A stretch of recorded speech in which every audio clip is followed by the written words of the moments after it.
Sejam todos bem-vindos a mais uma live da Inova Academia.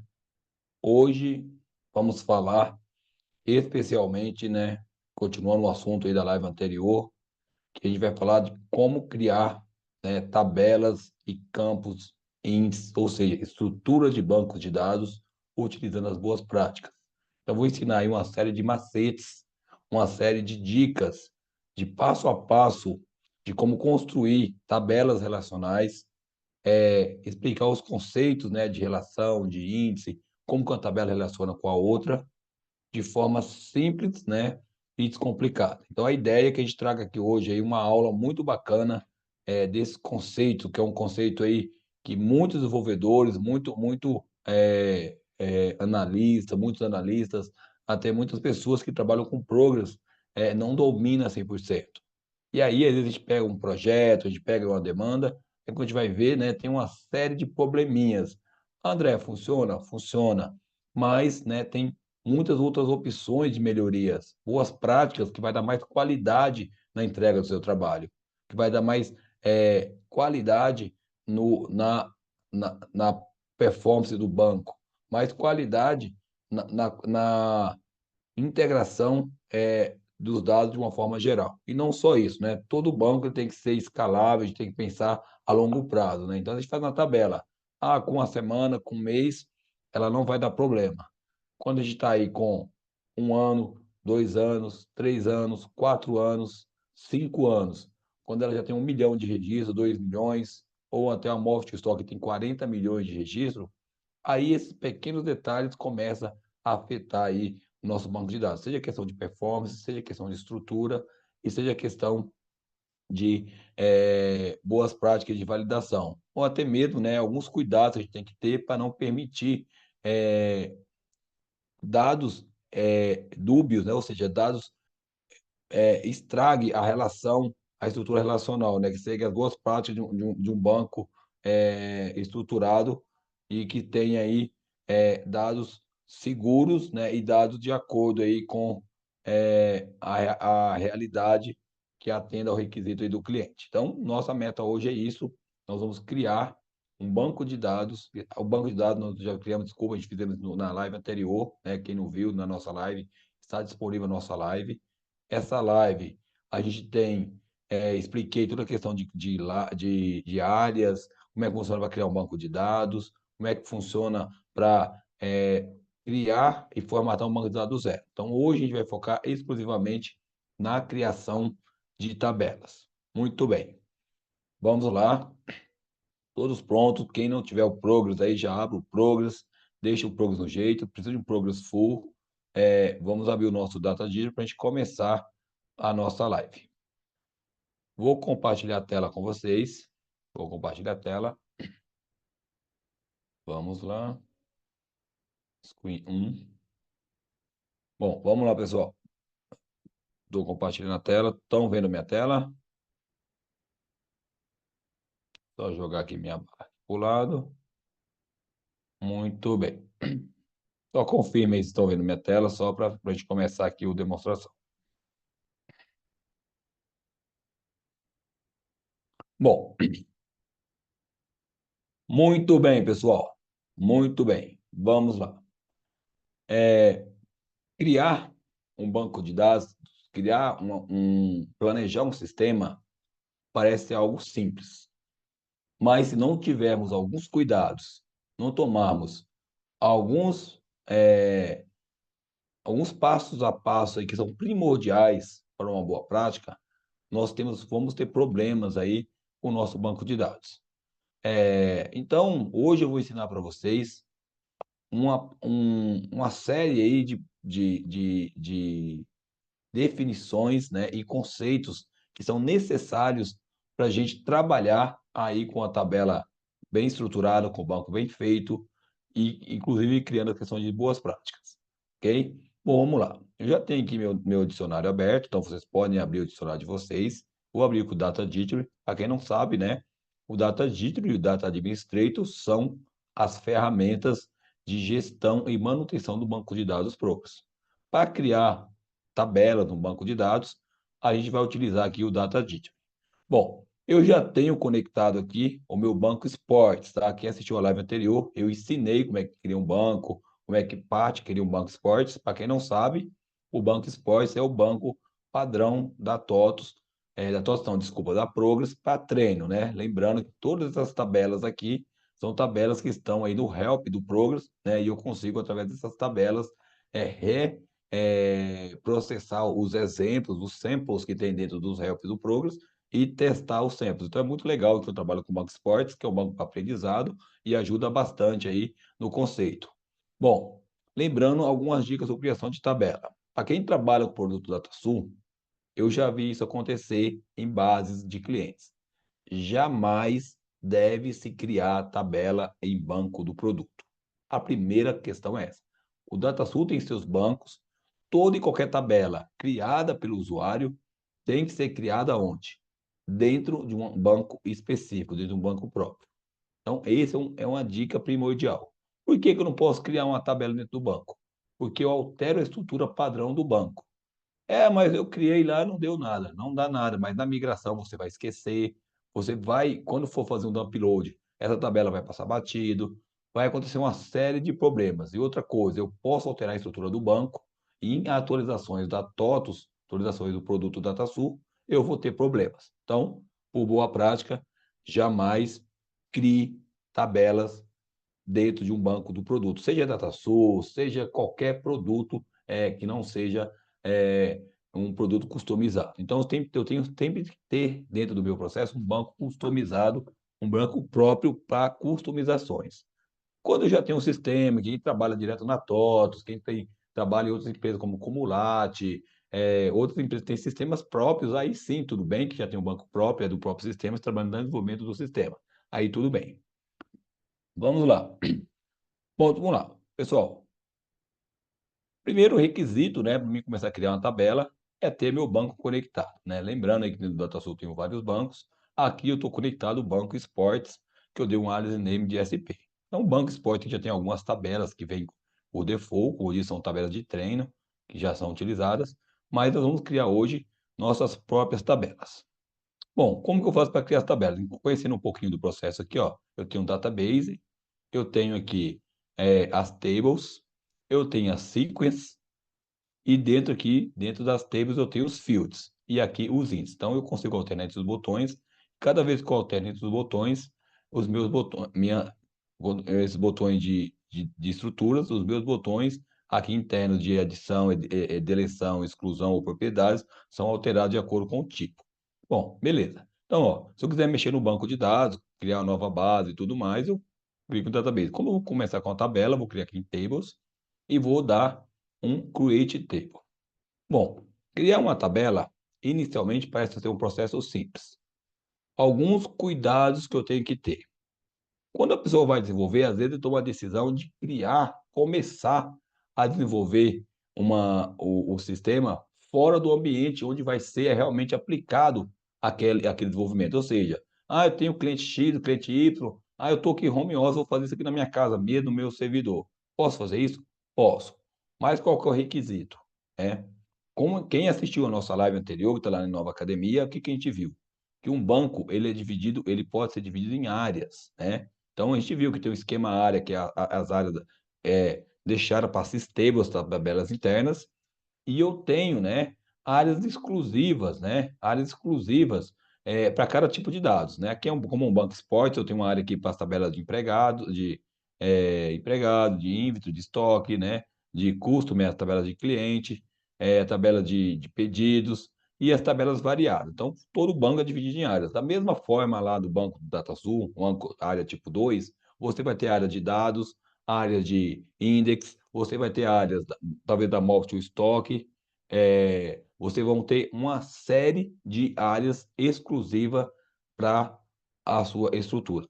Ô, Gelson, as nossas lives, né, hoje ela fica na nossa academia, que chama Nova Academia, tá? Depois eu peço para o nosso suporte aí, postar o link para você aí, tudo bem? Algumas lives a gente deixa pública, tem no YouTube, né, no nosso canal do YouTube, tem uma live lá muito bacana, que é a live sobre banco de dados, a gente fala toda a estrutura do PESOE, como a gente trabalha com o PESOE, tem uma live lá gratuita no YouTube. mas a maioria das nossas lives fica no nosso Nova Academia. A Cristiane passa aqui em breve o link para você, tudo bem?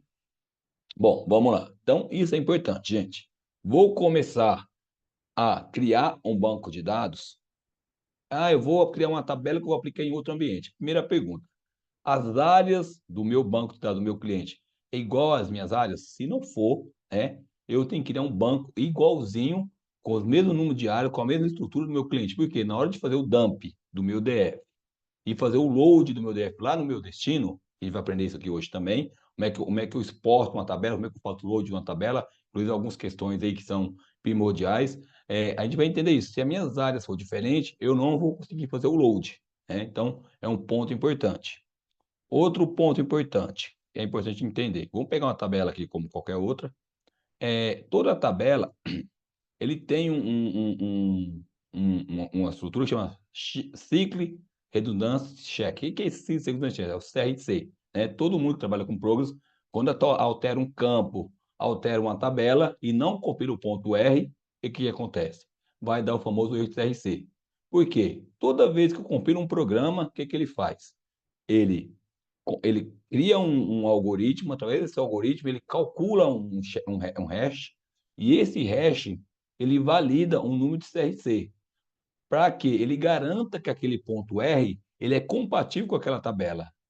Se você alterar qualquer campo, utilizar daquela tabela, qualquer índice utilizar daquela tabela, você vai ter um problema de CRC. André, mas se eu criar um campo novo, se eu criar um campo novo na minha tabela, eu vou ter problema de CRC? Aí eu vou ensinar para vocês, né? Tem uma opção de criar o campo online, que aí ele não altera o CRC da tabela. Eu vou ter que fazer um dump e faço um load online e não altera o CRC. No Progressor isso melhorou. Um índice altera o CRC de tabela, o índice não altera o CRC de tabela. Eu posso criar um índice novo e o índice não altera o CRC de tabela. Ou seja, quer dizer, se eu tenho um ponto R compilado da TOTS, se eu for lá na tabela da TOTS, uma tabela, por exemplo, de manutenção industrial, de ordem de manutenção, e eu criar um índice meu, os programas .R vão parar? Não vão parar, tá? Essa é uma dúvida normalmente que o pessoal tem. André, mas eu posso criar um índice na tabela do produto DataSul? Pessoal, você pode, mas não é boa prática. Por quê? Você cria um índice lá, você vai otimizar seu banco vai ficar rápido, e tem muitas tabelas da TOTS hoje que tem problema de índice, né? Os índices são muito ruins. Você não tem um índice que atende você. Então, você pode criar um índice na tabela do produto padrão. Mas qual que é o problema de criar um índice na tabela padrão? Você tem que documentar muito bem isso, porque quando você fazer um dump, quando for migrar, você tem que lembrar o DBA, o analista, tem que lembrar que tem esse índice. O que acontece normalmente, né? Todo mundo faz a migração, esquece esses índices ali na tabela do DataSul, e aí quando ele vai fazer uma processo de migração, e aí vai dar problema nos programas, vai dar um monte de problemas aí em função desses índices.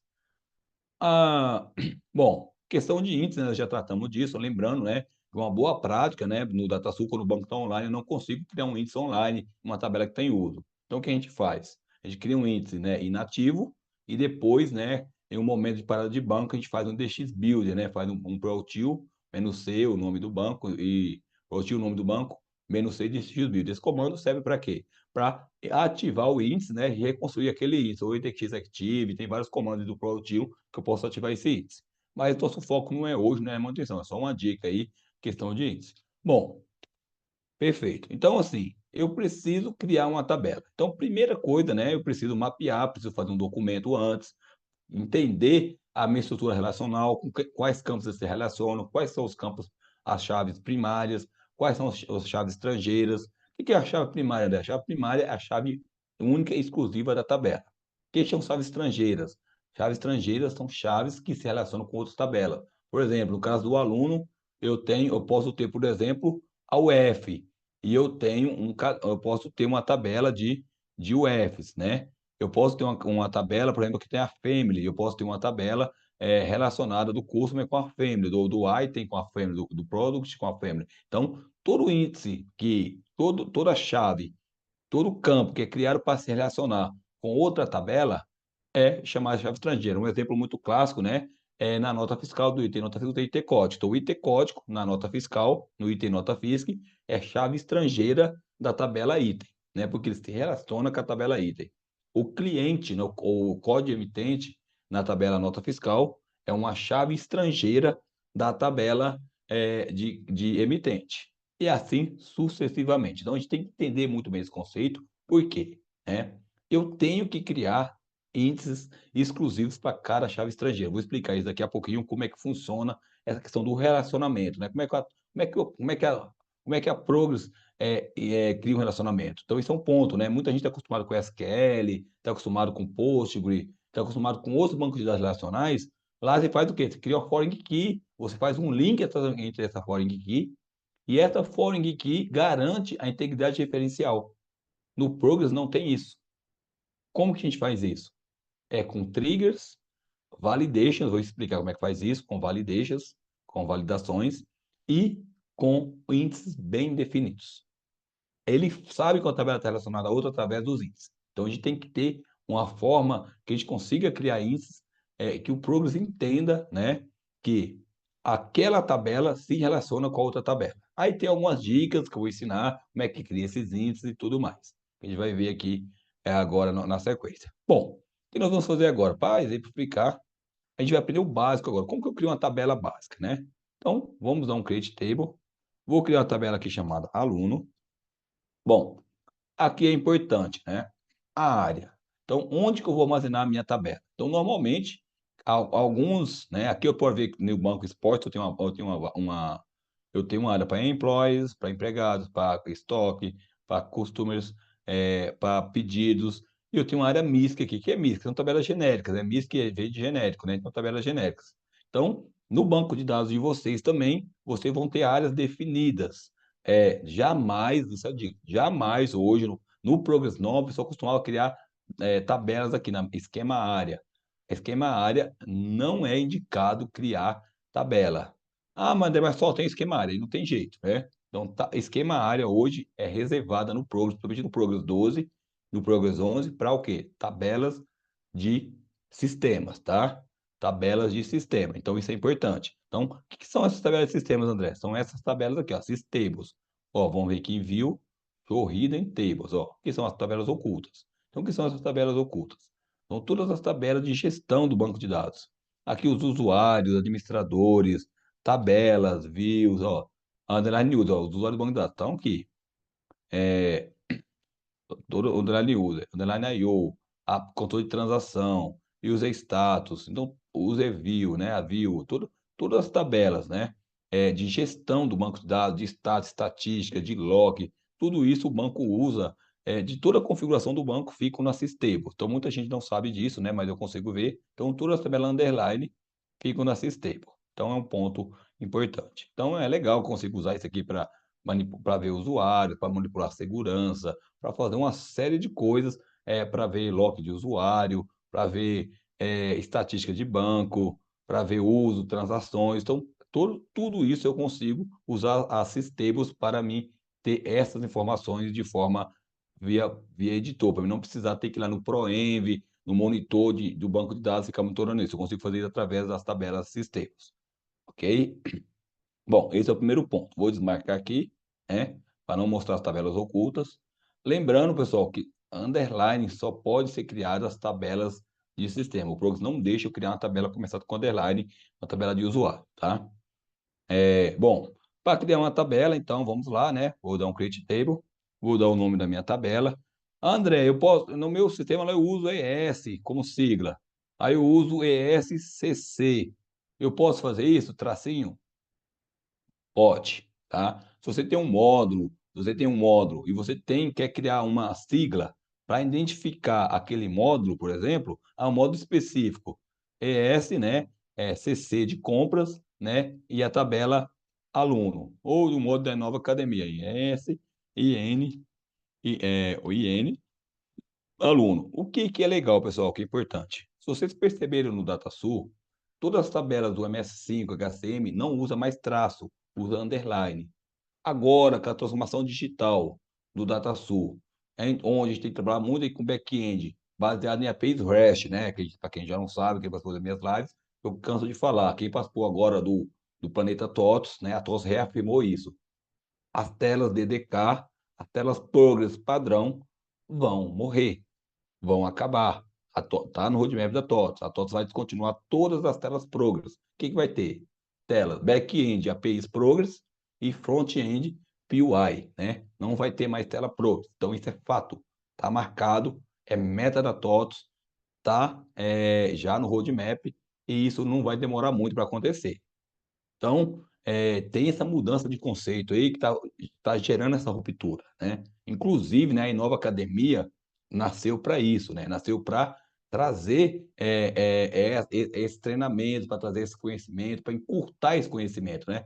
Porque: "Ah, André, eu consigo aprender de forma rápida só com o material que eu tenho na web, com". Não consegue. Tem muita dica, tem muito macete, tem muito problema que a gente encurta esses problemas. Então, nossa meta é isso, a gente já passou por tudo isso, tem experiência, a gente encurta tudo isso e vai direto ao ponto. Então, da mesma forma, né, quando eu vou criar uma tabela hoje, pensando já no mundo web, né, é bom eu evitar usar o traço. Por quê? Quando eu for fazer minhas APIs, eu vou ter que ficar serializando as minhas tables para construir os meus JSONs. E quando eu já uso underline, não. Eu posso manter isso de forma padrão, ou seja, minha temp table já é o mesmo nome que eu vou retornar para o meu JSON, né, retornar para o meu JSON. André, o que que eu posso colocar em nome de tabela? Uma coisa que eu evito, pessoal, maiúsculo e minúsculo, sempre tudo minúsculo. Ah, mas as tabelas X, Y tem maiúsculo, primeira letra, isso é legal? É, mas a maioria dos sistemas web, front-end é case sensitive, ou seja, se você colocar o A maiúsculo aqui, aí vai dar um erro porque ele não encontra o campo porque o A está maiúsculo. Então, quando você padroniza tudo minúsculo, você não vai ter problema com nomenclatura. Não pode usar caracteres especiais, não pode usar barras, números até poderia, tá? Mas é bom evitar, ok? Então, vamos trabalhar no mais simples possível. E as tabelas, né, coloca o nome que satisfaz aquela entidade. No caso, aluno, clientes, emitentes, fornecedores, ordens, produção, ordem, compra, enfim o que satisfaz a entidade. Eu também não gosto, né, de colocar tabelas muito grandes. Aqui aceita bastante caractere, é um campo relativamente grande, mas eu gosto, quanto mais tabelas mais curtas, é mais fácil para o programador, mais fácil para programar, porque é menos escrita. Então tem que pensar nisso também. A gente cria uma tabela que é quase uma frase, né? Tabela gigante, não. Criar nomes de tabelas pequenos, que ajuda também quem está desenvolvendo, quem está programando. Bom, primeiro, né, passo é esse, vou definir o nome da minha tabela, vou definir a minha área, nesse caso aqui eu tenho que colocar a MISC, porque eu não tenho uma área exclusiva para tabela aluno, que é a área genérica, né? Vou criar para ela de MISC. O dump file name, quando eu faço um DF, né, o Progress cria um nome de tabela padrão. André, eu deixo o nome da tabela? Aí depende do padrão de cada cliente, de cada pessoa. Tem empresa que usa a específica é S001, é S002, um sequencial. Ah, o nome do módulo é SCC001. Ou eu posso também deixar o nome da tabela. Importante que se eu tenho um padrão no começo, eu sigo com esse padrão até o final. Eu não posso ficar mudando o padrão no meio, né? Que pega bancos aí, cada tem meia dúzia de tabela com padrão, tem outra meia dúzia com outro padrão, então é aquela bagunça, né? Não tem um padrão definido. Importante definir um padrão e seguir ele até o final. O label, pessoal, ela é muito importante. Por quê? O label, quando dá aquele erro, né? Opa, quando dá aquele erro, ó, não encontrou o registro na tabela tal, tal, por erro de find, ou um erro que a tabela, ele exibe para a gente esse label aqui. Se esse label, ele não exibe o nome da tabela, quando o programa referencia um erro de tabela. Então, se esse label aqui não está bem definido, a gente não consegue encontrar a tabela. Então, é importante que esse label seja um label claro e bem definido, para que quando der um erro lá no meu desenvolvimento, eu consiga identificar já de cara qual que é a tabela que ele deu o erro, ok? Ele vai sempre mostrar o erro. Né? Aqui na description, né? Você pode colocar comentários, pode colocar tudo que agregar aqui. Tabela aluno, sistema de controle e nova academia. Então, é tudo que identifica e ajuda você direcionar para que foi criada aquela tabela. Então, eu não preciso trabalhar de forma muito simples, não. Ok. Bom, muito bem. Vou dar aqui um OK ou um create, tá? Se eu vou criando novas tabelas, vou dar um create e continuo criando. Então, como eu não vou mais criar tabelas, eu vou apenas clicar em OK. Quando eu clico em OK, ele me leva para a criação de fields. A gente vai criar um campo aqui primeiro, que é o code underline aluno, que é o código do aluno. Esse código do aluno, ele vai ser inteiro. Aí tem uma dúvida que todo mundo tem: "André, a inteiro ou int 64?" Vamos entender a diferença entre o int 64 e o inteiro. Qual que é a diferença do int 64 e o inteiro, pessoal? O inteiro, ele aceita sem o negativo aqui da esquerda, no máximo 9 caracteres. Se eu for um número negativo, não só aceita 8, né, porque isso aqui faz parte também do número de bytes. Então o que que acontece, né, quando você tem uma tabela muito grande, precisa de uma sequência, ou se você trabalha com números muito grande, o int 64 é para isso. Então, quando eu tenho problema, que eu trabalho com 16, 15, 18 caracteres, né, passou de 9 caracteres, eu uso o int 64, ok? "Ah, André, o int 64 funciona?" Funciona, tá, é 2 elevado a 16, é um campo que ele é muito, muito maior que um campo, inteiro, tá, então ele ocupa muito mais espaço. "Ah, mas vou usar int 64 sempre?" Não, só quando necessário. Por quê? Quando eu crio um uma tabela com tamanho maior, com campos maior do que eu preciso, o que acontece? Eu aloco maior espaço no meu banco de dados. Então, às vezes eu pego, se eu coloco aqueles caracteres, campo caractere tudo x256. Eu já vi pior, x, 256, x2.500. Gente, não pode. Você está alocando espaço, né? Toda vez que você cria um campo, um field, lá no banco de dados ele aloca um espaço para aquele registro, daquele tamanho. Por mais que você vai gastar, eu gastei 2.500 posições, mas eu usei só 10 caracteres. Ele vai ocupar o espaço de 2.500 posições lá no banco. Então a gente tem que ter cuidado também quando a gente cria campos muito grandes que não precisa. Então essa é outra dica. Eu tenho que criar campos apropriados, porque eu tenho que otimizar o uso do meu banco de dados, né. Eu já expliquei na live anterior a questão dos block size, dos blocos, né, como é que funciona a questão do uso dos blocos, fragmentação, mas isso tem a ver também, com a questão de uso e otimização do banco. Então, eu não vou criar um campo com 200 caracteres, eu vou usar só 30. Então eu tenho que ter essa consciência, tá bom? Bom, esse caso, né, como é o código do aluno, eu entendo que eu não vou ter mais que 999 milhões, né, então, eu vou criar aqui como integer mesmo.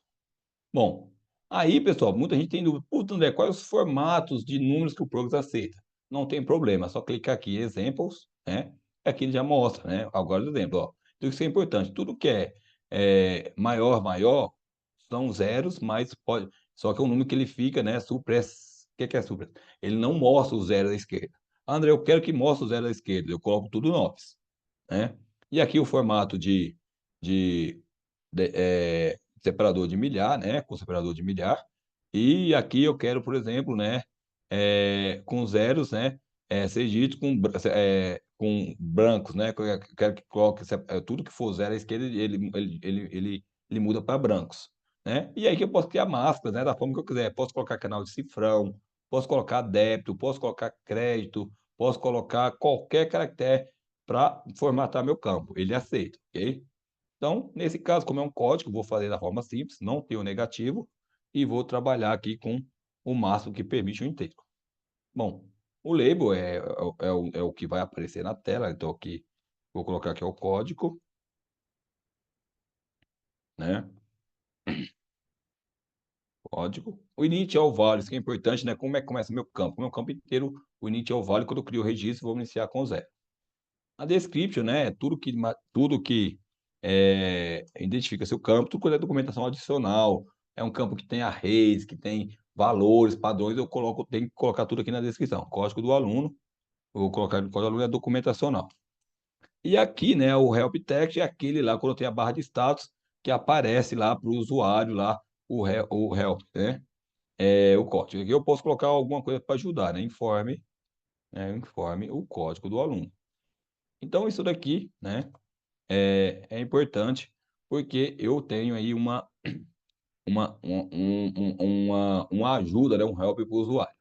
Bom, vou criar meu campo.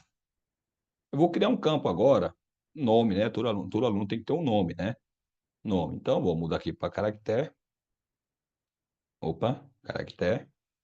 Aí qual que é o X da questão aqui, pessoal? Caractere, quando é um nome, né, normalmente tem qualquer letra ou caractere, eu ponho aqui x8, né, aí eu vou colocar um nome. Qual que é o tamanho do nome máximo? 50 posições.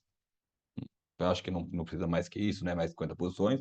E aqui também, se eu clicar em exemplos, né, Então eu posso colocar formato de telefone, eh formato com dígitos e letras, ó, 7 dígitos ou letras, eh Social Security, né, que é documento, internacional, zip code, né, que é CEP, enfim, 2 caracteres inteiros para o F, eu quero colocar São Paulo, quero que toda vez que eu gravar no banco, automaticamente fica tudo maiúsculo, é só usar exclamação, exclamação. Ah, eu não quero colocar números, só letras, ó, eu uso a letra A.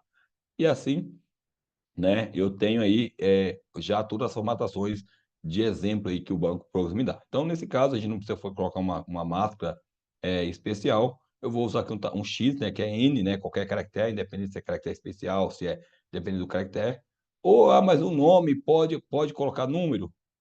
Em tese não. Ah, então poderia colocar, somente letra, poderia colocar 10? Poderia colocar por nome, né.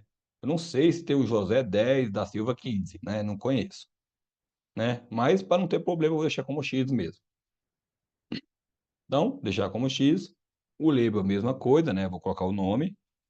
O column label, muita gente tem dúvida o que que é o column label. O que que é o column label, né? O column label funciona o seguinte, normalmente é para telas progress, de telas GUI, né, de telas, GUI. Toda vez que tem um browser, o column label você pode exibir no browser. Se eu quiser ter uma quebra do browser, eu coloco o exclamação. Se eu colocar assim, ó, nome do aluno, na hora de exibir no browser vai quebrar o label em três colunas, vai colocar o nome, quebrar a linha, colocar o do, quebrar outra linha e colocar aluno. Isso só serve só para exibição de browser, tá? Então, e se eu colocar só assim? Colocar só assim, ele vai quebrar em 2 linhas, né, vai colocar nome, quebra a linha, aluno. Se eu não colocar nada, ele não vai quebrar a linha, tá? Então, é o sinal de exclamação aqui para quebrar a linha. O init eu vale posso deixar branco. Lembra que eu tenho uma ordem, né, que está sendo criado aqui, né, na descrição. Então, nome do aluno e o help, né, é só informa o nome do aluno, é um campo de ajuda que normalmente aparece na barra de status da sua tela. Beleza? Aí, pessoal, tem uma coisa aqui importante, tá? Que eu acabei de esquecendo de falar com vocês aqui. Eu tenho aqui um flag que é mandatory, né? O que que é o mandatory? Mandatory quer dizer que o campo é obrigatório, ou seja, quando você criar o campo, você não pode deixar ele com zero, você não pode deixar em branco.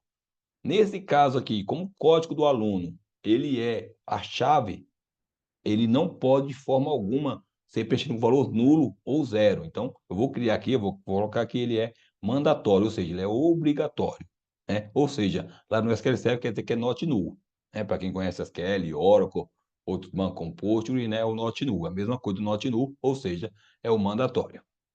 Ok? Vou salvar, vou dar OK e vou começar a criação de novo. Já criei meu campo nome.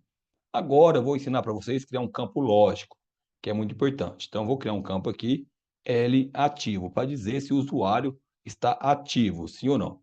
André, mas que é um campo lógico, o que tem importante no campo lógico? Bom, primeira questão, que o formato vem como yes é novo, você pode colocar como aqui sim barra não, você pode colocar qualquer letra, né? Você pode colocar S barra N, que também aceita, não interessa qual que é a formatação. O que você colocar aqui, ele vai aceitar, né? Que é sempre o valor 0 ou 1, né. Então, eu posso colocar sim ou não. André, mas, eh, qual que é o padrão? Se o meu banco é português, né, vamos colocar sim ou não. Há muita gente não formata, não muda o formato, então fica tudo lá no banco yes ou no, né, às vezes aparece para o usuário yes, no, então não é legal, né, então eu tenho que procurar colocar na língua atual que eu estou desenvolvendo no sistema, tá. Então, sim barra não, o label, né, vou dizer se o usuário está ativo ou não, eh beleza, vou colocar aqui o column label, e aqui indica se o usuário está ativo. Aí, pessoal, outra coisa muito importante, né, que é importante. Esse campo é mandatório? Não, não é mandatório. Por quê? Eu vou ativar e desativar de acordo com o meu processo. Ele começa como ativo? Sim, o initial value é sim. Depois, se eu quiser desativar, eu vou lá na minha tela de cadastro, na minha API, né, e vou ter um método para desativar o usuário, o aluno. Qual que é o ponto importante que eu tenho que entender aqui? Eu tenho aqui dentro do programa o que eu chamo de views. O que que é o views, né? Quando eu dou um for each, um display, até mesmo quando eu crio um form na tela GUI, ele já cria e formata o seu campo de forma automática, de acordo com o seu views. Então, por exemplo, isso aqui, o campo sim ou não, normalmente você tem que formatar ele com toggle box, né? Então, qual que eu faço? Eu clico aqui, ó, views, toggle box. Ó, toggle box e vou dar OK. Então, opa, o que que vai acontecer, né? Quando eu exibir esse campo, ele vai aparecer para mim como um toggle. Daqui a pouco a gente vai dar um display nessa tabela, vai dar um update nela, para a gente ver como é que isso funciona, tá? Outra coisa importante, né? Vou dar um outro create. Eu vou criar um campo aqui chamado sexo, né? Sexo, que é o sexo feminino, masculino, né? E entre outros. Então, esse campo é caractere.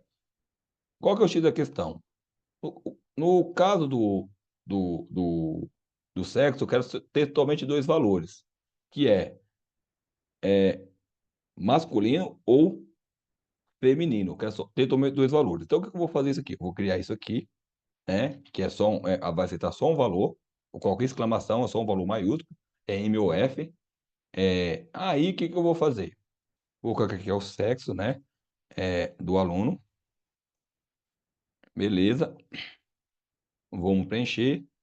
E aí, qual que é o X da questão? Ele tem duas questões aqui. Primeiro, é um campo que eu só posso aceitar dois valores, né? Sexo do aluno é M para... Então, eu tenho que documentar isso, né? Para masculino e F, né? Para feminino. Então, é sempre importante documentar, né? Quando esse campo, que é o campo de lista, né? Se pode ser um campo de status, pode ser um campo de... Enfim, de uma série de coisas. Bom, esses campos, alguns campos é importante, eu tenho uma coisa importante que chama o validation, né? O que que é o validation? Então, eu vou colocar uma expressão aqui, ó. Então, vou falar com o seguinte, ó, que o sexo, vou abrir um parênteses, o sexo tem que ser igual a M or sexo igual a F. O que que isso vai fazer? Aqui tem uma mensagem, ó. Sexo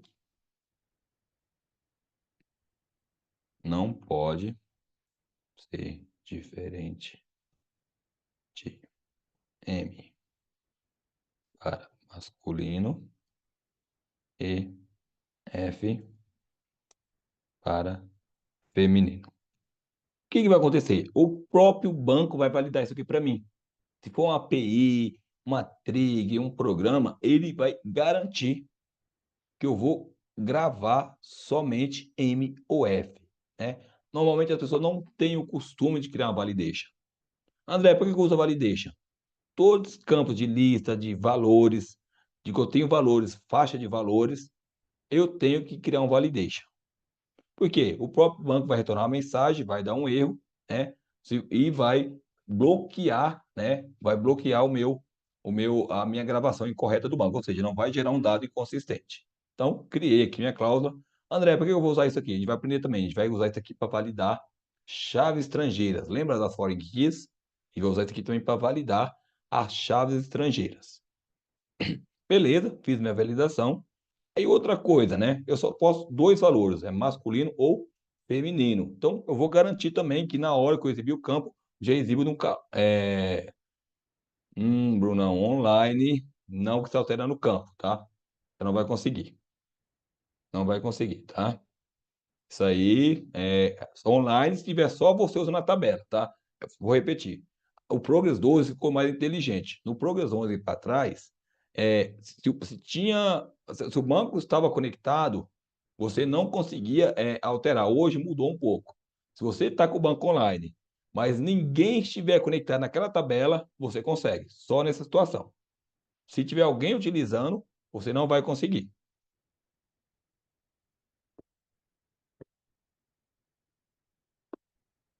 Pessoal, então isso é importante. Esse campo ele é mandatório, né? Porque tem que sempre ter dois valores, nunca pode ter nulo. Ele tem que ser mandatório. E aí eu vou fazer aqui, né? Meu view as. Eu quero listar ele como? Como um combo box, né? Por quê? É dois valores. Então, vai ter dois valores, uma lista padrão. View as, né? Então, combo box. E aqui eu vou usar o list item pairs, né? Que é a definição padrão de combo box, né? Então, como é que funciona, né? Combo box ó, label, né? Value. Então, o que é o label? Então, vamos lá. Então, feminino, né? Aqui, ó, feminino. Aí eu coloco entre aspas, vírgula, a letra F. Aí eu vou colocar vírgula, masculino, a letra M. Isso aqui também serve para status, serve para qualquer campo do tipo lista. Qualquer campo do tipo lista. André, eu quero criar o campo status, mas é número, então você tem que criar o campo do tipo inteiro, só muda isso, né? Se eu em status, eu tenho que criar um campo do tipo inteiro, mas o formato aqui é o mesmo.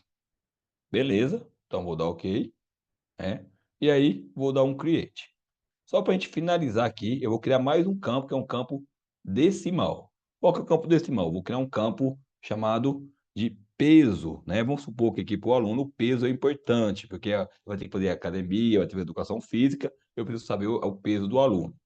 Então, eu vou criar um campo peso, e aí, nesse caso, é decimal. O decimal, na mesma coisa, né? Tem, opa, não mudou a máscara aqui, deixa eu só dar o tab aqui, beleza. Tem alguns, né, formatos aqui também que eu posso utilizar. Posso usar símbolo de dólar, símbolo de total, posso usar números à esquerda, número à direita, enfim. Tem uma série de formatações aqui que eu posso utilizar de acordo com a sua necessidade. É o mesmo contexto do inteiro, tá? Posso usar débito, crédito, reais, enfim. E o que for aí de acordo com a necessidade. Bom, ponto importante, pessoal. Eu vou querer criar esse peso com 4 decimais, porque eu quero com muita precisão no meu peso. Então, muita gente comete um erro. Qual que é o erro? Ele vem aqui, formata realmente, né? Formata o meu campo, né? Há um peso. Um peso vai ter uma pessoa mais de 100, 150 quilos? Não, então eu não preciso desse monte de campo. É isso que eu falei. Ah, mas não dá nada. Dá nada sim. Eu não posso criar, alocar bytes desnecessário, né? Porque quando o banco começa a crescer muito, isso faz diferença. Uma tabela que tem 1 milhão de registro, isso aqui faz muita diferença na hora do crescimento do banco. Ainda mais se eu tenho cloud, né? Hoje a maioria dos sistemas está cloud. Então, cloud você cobra por espaço em disco. Ah, se é local, beleza, mas se o meu banco vai para cloud, isso aqui faz muita diferença, porque o banco cresce mais se eu aloco mais espaço na minha tabela. Então tem aqui, ó, 3 casas, 4 decimais. Então, vou colocar aqui o label, né? Peso, por um label, repetir como peso, o init o value deixar como 0. Aqui que está a pegadinha. O pessoal coloca, muita gente coloca aqui a máscara, mas esquece de mudar o número de decimais. Então, não adianta. Se eu não mudar a quantidade de decimais, ele não vai tratar, o programa não vai tratar com 4 decimais. Aqui é só máscara, é só formato. E aí o pessoal pergunta, pô, mas eu estou gravando com decimal e está arredondando. Eu estou gravando com decimal e está arredondando.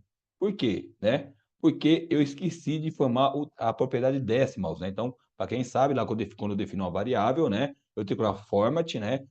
As decimal, né? Decimals. E colocar o número de decimais. Então, aqui é uma pegadinha. Muita gente passa batido nesse processo, né? E eu vou colocar decimals 4. Então, description, né? Informar peso, né, do aluno. E aqui eu vou colocar aqui, né, o help text, informar o peso do aluno. Isso aqui normalmente, né, para atividades físicas, tudo mais. É mandatório? Não, não é mandatório. E aí eu vou dar um create. Aí eu vou só fazer mais uma questão aqui, que é importante. Muitas vezes, né, quem trabalha no DataSur, ou em outros programas, por exemplo, no HCM, no MS5, vê muito campo de array. O que é o campo de array? É um campo que ele é quebrado, ele tem um vetor de 0 a número de campos que ele tem, e ele trabalha com N posições. Vamos falar aqui que esse peso ele é o extent, ou seja, quer dizer o quê? Que ele é um array e eu vou ter, no mínimo, 2 pesagens. Porque às vezes eu quero ter uma pesagem no começo do ano, uma pesagem no final do ano. Ou eu posso ter 4 pesagens, uma pesagem por bimestre, né? Uma pesagem em janeiro, uma em fevereiro, uma em junho, e assim por diante. Então, eu vou colocar um extent de 4, né? Para colocar o campo, né, de 4 pesagens. Então, o que muda isso? Esse campo é um array, né? O Progress trabalha como um campo só, mas internamente, né, ele trabalha como um array, como um vetor. Então, a gente vai ver isso depois, como é que isso aqui funciona, né? Que já trabalhou com array, com extent, sabe como é que funciona. Beleza? criamos nossa tabela de aluno, nossos campos já estão aqui. Importante, né? Criei minha tabela de aluno, vem aqui no Create, né? Vem aqui em Options, desculpa, deixa eu ver, Create, não, Edit, desculpa. Ó, Edit, e vou aqui dar um Commit, ou Ctrl Y, tá? Ctrl Y. O que é o Commit? É para ele gravar, né? Isso que eu estou fazendo. Então, vou comitar, ele já gravou, ou seja, eu não perco mais minha tabela. Se eu não dar o commit, se eu não dar o commit, se eu cair o banco aqui, derrubar o ambiente, eu perco tudo que eu fiz. Sim, o Jô perguntou se a altura é importante. A altura, sim, seria importante, com certeza. Mas aqui é só um exemplo, né? Só para a gente explicar os tipos de dados, né? A altura seria um campo também, né? Decimal, poderia ser a altura também, com duas posições, tá? Bom, pessoal, aí outro ponto. Depois que eu criei a minha tabela, eu tenho que criar os meus índices. Isso é importante, não posso esquecer de criar o meu índice. Então, vou criar o meu índice aqui. Então, veja que quando eu salvo a tabela, ele cria um índice default. Esse índice não é bom. Aí eu tenho que criar um índice. Um não, N índices. Bom, como que eu crio um índice? Primeira questão, vou dar um nome para ele, né? Onde eu vou criar um índice primário, chamar CH primary. O IX, IDX. Aí a nomenclatura, vocês deem a melhor que se enquadra. Normalmente, o primário eu gosto de colocar, chamo sempre como CH primary, ou CH underline primary. Aí você colocou como underline. A área, isso é legal, pessoal. Normalmente as tabelas eu tenho uma área só para índice, nesse banco aqui não tem, né? Eu vou aqui eu não misturo, não devo por boa prática misturar área de índices com área de dados, tá? Por boa prática, como quando eu tentei criar o banco de dados na última na última na última live, eu expliquei muito bem essa questão dos índices. Não posso misturar área de index com área de dados. Nesse caso, tem a Custom Index, tá? Eu vou criar nessa área mesmo, mas eu deveria ter uma área exclusiva aqui para os índices genéricos, mas não tem, eu vou usar essa área mesmo, tá? Então, é aqui o código do aluno. Outra coisa, é primary, e aqui vem o grande processo. Unique quer dizer o quê? É uma chave que não vai se repetir na minha tabela. Ou seja, eu não vou ter dois códigos de alunos iguais. Então, eu tenho que colocar como unique. Aí, beleza, André, cria a chave primária. Que outros eu tenho que criar? Eu tenho que pensar, quando eu vou construir a API, quais vão ser as queries que vai utilizar? Quais que é as buscas que eu vou utilizar? Pelo nome do aluno eu vou ter? Vou. Então, eu vou colocar aqui, né, um IX ou CH nome, né? IX nome, índice nome. Aqui já é um índice, né? Então, vou dar create. Vou criar um outro índice de usuário ativo, né? X, para me filtrar só os usuários ativos, para facilitar. Então, vou colocar aqui, ó, só o ativo. Vou criar, beleza.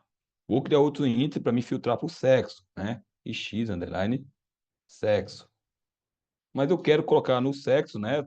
Os usuários sexo, eu quero colocar também o campo ativo, vou colocar mais de um campo, né? Eu quero saber todo mundo que é do sexo masculino e são ativos, né? Então, ele classifica por sexo, depois ativo. André, mas é melhor ver os ativos primeiro. Então, beleza. Movo o campo para cima. Não tem problema. Qual é a diferença? Esse não é primário, não é único, né? É só um campo para facilitar minha busca. Então, sempre que eu vou criar uma tabela, eu tenho que pensar em performance.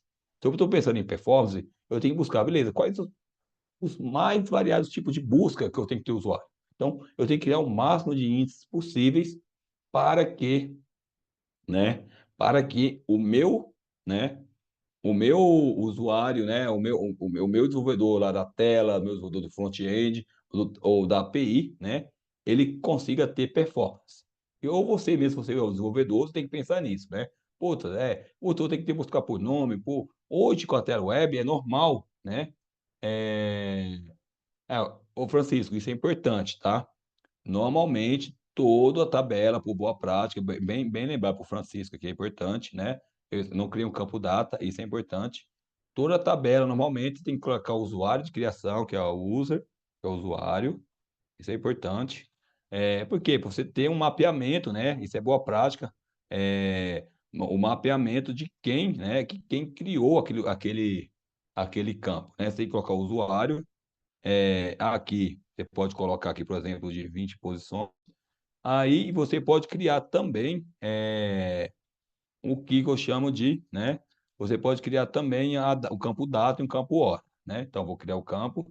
E aí eu vou criar aqui um campo data. Aí na data, o Bruno até já tratou no assunto aqui, tem duas formas de eu criar isso. Eu posso criar, na maneira antiga do Progress, eu poderia criar um campo date e poderia criar um campo do tipo interest como hora, né? Como hora. Mas, né, hoje com o Progress novo, o Progress 11, a gente já tem suporte a date time, né? Então, inclusive para ter suporte com SQL Server, com Oracle, eu já posso criar um campo tipo datetime, onde eu armazeno junto com a data a hora, né? Então, eu já tenho as funções de conversão de datetime, né? Então, eu posso utilizar datetime. Então, nesse caso, eu vou usar datetime, que eu já crio um campo único. Então, aqui, ó, tem o datetime. Tem o datetime e o datetime TD. Qual que é a diferença? É quase igual. A diferença é que o datetime TD eu informo o time, que é a diferença de horário, né? De zona de horário de verão, por exemplo, -3, -2, -1. Eu posso informar. Isso normalmente quando você trabalha com sistemas internacionais, e aí você quer ter a sincronização de hora. Então, você pode informar um time zone para eles poderem sincronizar a hora com outros países. Ok? Então, vou informar aqui date time. Eu vejo que o campo date time ele é um pouquinho grande, ele trabalha com data, hora, minuto, segundo e milissegundos. Ok? Então, é o formato mais completo. Então, a data, hora de criação, né? Data, hora de criação. Data, hora do registro, né? Aqui, criação, atualização, aí depende, né? Ah, mas eu quero ter um campo de criação e de atualização. Pode ter. Aí depende muito da segurança da sua tabela. Pode ter um de criação, pode ter de última alteração, pode ter quem atualizou, quem deletou. Então, os campos de auditoria, eles são importantes, né? É sempre importante eu ter os campos de auditoria. Data, hora, por exemplo, né? É do registro, né? Ou do registro, ou a data, hora do usuário. Ou só data, hora também, não preciso colocar, porque eu já estou representando aquela tabela, né? Então, beleza. E aí, beleza. E aí eu vou, né, começar. Muito bem. Uma coisa, né, importante, né? Se eu quiser iniciar essa tabela aqui, ó, se eu colocar assim, ó, today é uma função, o sistema aceita, né? Ele aceita. Mas nesse caso não vou inicializar, vou deixar ele inicializando como nulo mesmo, como tá. E aí, né, o Bruno está falando aqui da parte de programação, trabalhar com a Table, enfim, tem uma série de funções aí para trabalhar com DateTime. Só, DateTime é o modelo mais atual de dados, né, onde você mistura data com hora. André, eu tenho dificuldade com DateTime. Como é que o Progress, né, anterior funciona, né? Eu vou colocar data, underline, hora aqui, para saber que o campo é data, hora. Eu posso também criar, né, um campo simplesmente separado, chamado data, data última alteração, por exemplo, né? O data da alteração, ou simplesmente data. Eu vou colocar aqui o campo date. Aí eu coloco aqui, importante, coloco aqui 999, né? Eu vou colocar label, né? Vou colocar um label aqui que é a data. Data, não preciso.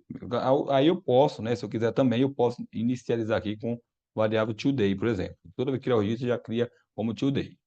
Tá? Isso aqui é legal, ele já faz isso de forma automática. Só vou arrumar isso aqui para ficar maiúsculo. Isso é importante, né?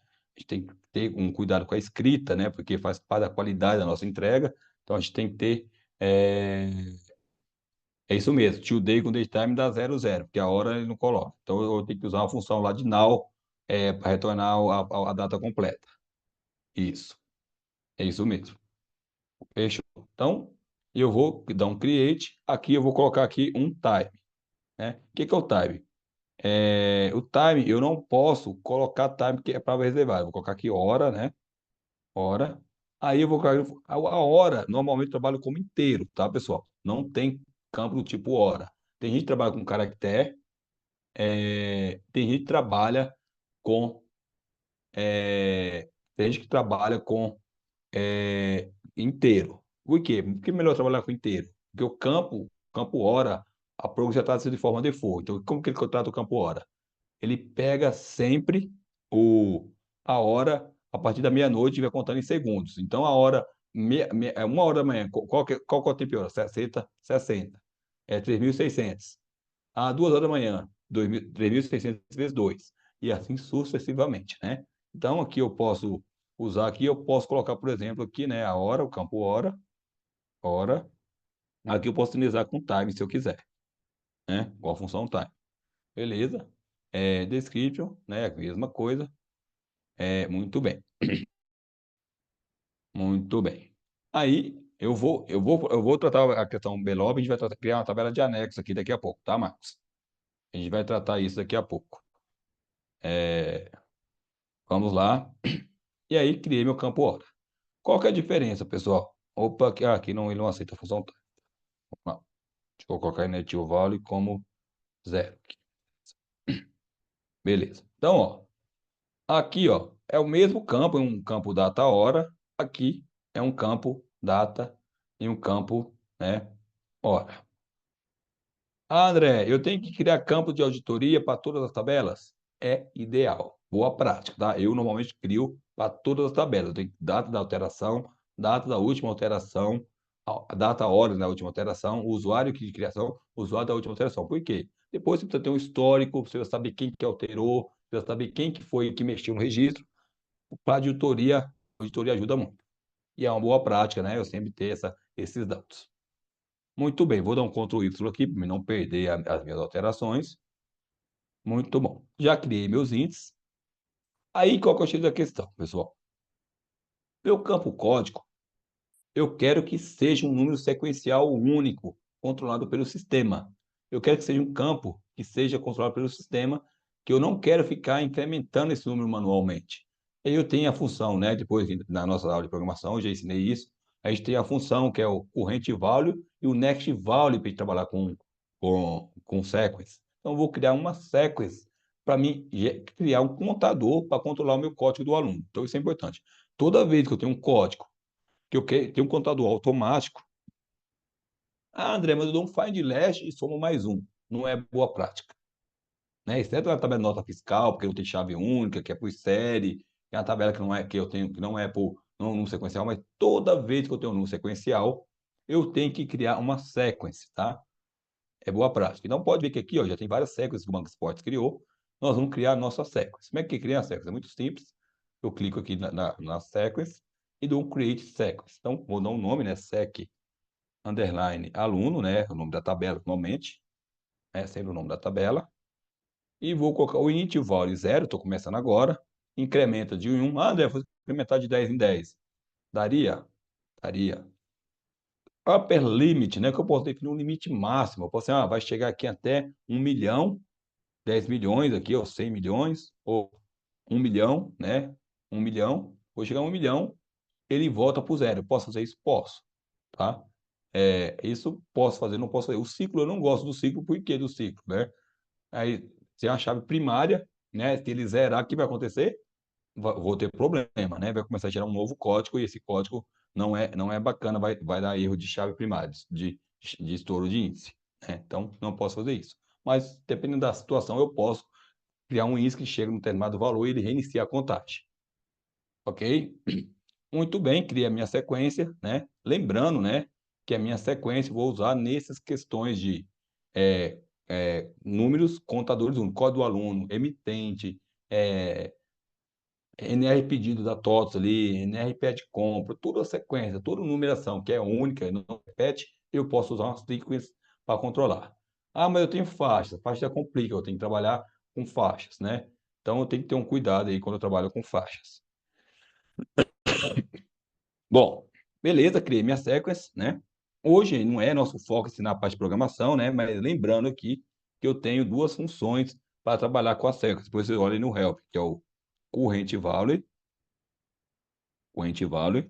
que é para retornar o valor corrente da sequência, e o next value, né? São duas funções, se você dá o help aí, você vai encontrar no help do Progress essas duas funções, que servem para mim manipular as minhas sequências, ok?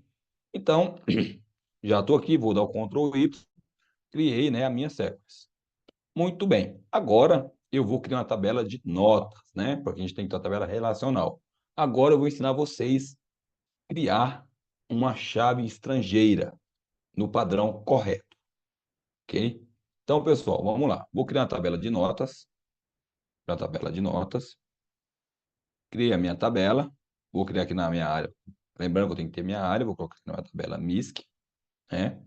O dump name vou deixar igual. O label, né? Vai ser Notas, vou ter melhor. Aqui é notas aluno, né? Eu tenho que ter mais claridade. Nota do quê? Nota do aluno. Vou ter nota de outra coisa, né? Nota do aluno. Então, dump name, notas do aluno. Label, notas do aluno. E na descrição que eu vou colocar, né? Notas do aluno. Muito bem. Esse aqui é uma tabela filho, né? Eu tenho um aluno, que é a tabela pai, e eu vou ter as notas do aluno. André, você vai ter a matéria? Poderia ter a tabela de matéria aqui também. Vou criar uma tabela de matéria. Então, vou ter que cancelar isso aqui. Vou criar a tabela de matéria primeiro. Criar a tabela de matérias. Matérias. Vamos criar aqui a tabela MISC. Vamos criar aqui com matérias. Beleza. Rapidinho aqui, né? Hoje já ensinei a matéria, vai ter só dois campos, que é a matéria e a descrição da matéria. Matérias. Beleza. Matérias. Beleza. Tabela simples. Vou dar um create. Depois eu crio os fields lá. Agora eu vou criar a tabela de notas. Notas aluno. Então, beleza. Tá aqui no MISC. Então, notas do aluno. Beleza, eu vou criar aqui, vou colocar, criei a minha tabela agora. Beleza. Pronto, vou dar OK. Muito bem, criei minha tabela, vou criar meus filtros aqui. Só que antes eu quero criar meus filtros da tabela de, eh, de matérias, né? Porque ela vem antes da minha tabela, de notas. Deixa eu achar aqui minha tabela de matérias. Deixa eu dar o Ctrl Y para não perder. Vou aqui, matérias. Beleza, ó, veja que eu vou escrevendo, ele já acha para mim, ó, mate, já achou. Aí eu vou criar os fields aqui, ó, create field. Então, vai ser o código matéria, rapidamente aqui, vou colocar como integer. Mesma coisa, é, código. Vamos fazer aqui rapidamente, só para a gente ver. Beleza, beleza. Criei, agora eu vou criar o nome da matéria. Ou a matéria propriamente dita, né? Matéria. Aqui é matemática, português, história, ou no caso da Nova Academia, pode ser PY, pode ser é, PY, pode ser Ionic, pode ser a Criando API REST, enfim, todos os nossos cursos. Ou matéria ou curso, né? Matéria, e aí eu vou colocar aqui a matéria, vou colocar aqui o label matéria. Beleza? Muito bem. Aqui é só um campo simples, né? Eu não vou entrar no questão aqui, vou dar OK. Já criei, vou criar meu índice, não posso esquecer de criar meu índice. CH primary, isso aqui é importante. Beleza, e vou dar um add aqui, vou dar um create e vou dar um CH matéria aqui para me pesquisar pela matéria, ou X matéria. É importante criar um padrão. Tudo com CH, CH até o final. Tudo com X, tudo que é índice X até o final, porque o índice é de X, né? Então, vou pesquisar pela matéria, beleza, vou dar OK. Criei meu índice, só vou conferir se eu criei como primary, já criei, mas não criei como único. Ah, não, errei o índice, como é que eu faço? É importante. É muito simples. Você vem aqui, você não pode deletar o índice primeiro, você não pode. Então, como é que você faz para corrigir isso? É normal acontecer, tá? Errei. O que é que eu faço? Eu venho, eu renomeio o meu índice, aqui, ó, old, para old, dou OK, crio um novo índice, crio um novo índice, marco como primary unique, e aí sim eu posso apagar meu índice primário. Agora sim. Isso é normal, tá? Às vezes a gente pode errar e se você errou, muita gente vai excluir a tabela inteira porque não consegue renomear o índice. Então, dica aí. Bom, muito bem, né? Criei meu índice. Agora eu vou criar minha tabela, os meus campos da tabela notas. Por que que eu deixei esse campo notas? Por quê? Porque que eu vou ter duas chaves estrangeiras, que é a minha matéria e meu aluno, né? Então, vou criar aqui meus campos, né? Então, aqui vai ser onde eu vou relacionar as notas, né, do aluno e a matéria. Então, eu vou ter aqui um campo sequência, que é um campo comum, né? Vou ter um campo sequência, que vai ser inteiro, né? Opa, errei aqui. Create field de novo. Vai ter um campo sequência. da nota, né? Vai ser o código da nota, a sequência da nota, assim. Que pode ser da melhor forma, é inteiro. Vou colocar aqui a nota, tá? A nota no máximo 100, pode ser no máximo 100, então vou tirar tudo que não me interessa. Então, eu tenho aqui sequência, ou sec, né? Que para economizar, não preciso colocar o label corretamente. Sec, aqui, sequência da nota. Então, na descrição, o help test, coloco sempre um dado mais completo para ficar fácil eu documentar e eu ver como é que funciona depois. Beleza? Criar a sequência. Aqui eu vou criar qual que é o aluno. Pessoal, isso é importante. Quando eu vou criar um campo-chave estrangeira, é boa prática. O nome tem que ser exatamente o nome do campo original. Muita gente cria um campo na tabela de um jeito e um campo na tabela do outro. Aí o Progress não consegue fazer o relacionamento. Então eu tenho que vir aqui, ó, para não ter erro, copy field. Eu vou lá na tabela aluno, vou é o campo código do aluno, ó, copy as is. Pronto. Vou dar outro copy field. Vou lá na tabela matéria, matérias, que vou aqui, o código da cópia. Ou pode modify first, porque aí você pode alterar alguma coisa, mas eu não vou alterar, vou dar o create. Esse eu tenho que criar o campo igualzinho a tabela pai. Eu já vi as pessoas criam o código, matéria, aí na outra matéria, aí o Progress não consegue fazer o relacionamento automático. Se não consegue fazer o relacionamento automático, você vai ter problema de lentidão, você vai ter problema de performance, você vai ter problema de estrutura no seu banco de dados. Então, os campos de chave estrangeira têm que ser idênticos às tabelas pai. Anote essa regra aí, tá? Vou repetir. Os campos de tabela estrangeira têm que ser idênticos, ok? Muito bem. Aí, pessoal, só que tem um detalhe. Como que eu deixo, como que eu garanto a integridade referencial do meu banco?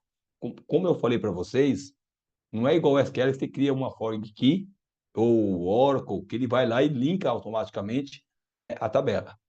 E o Progress, como que eu faço isso? É dúvida de muita gente. Mas é muito simples, tá? O validation é utilizado para isso. Eu estou aqui no campo código da matéria, né? Código da matéria. Então, o que que eu vou fazer? Mas antes de eu fazer isso aqui, eu vou usar o validation. O que que eu faço o validation? Eu faço um camp find, né? Camp find, opa, camp find, na minha tabela, no caso aqui a tabela aluno não, desculpa, minha tabela. Matérias, desculpa aí que eu esqueci a tabela, acho que é matérias. Matérias, where, né? Eu vou relacionar as duas tabelas. Aí, eu vou falar o quê? Matérias, né? Ponto. Código. Underline. Matéria é igual código, underline, matéria, que dá meu próprio banco aqui.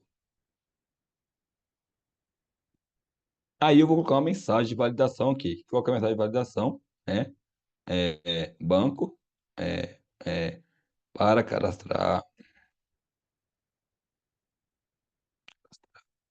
nota, é necessário uma matéria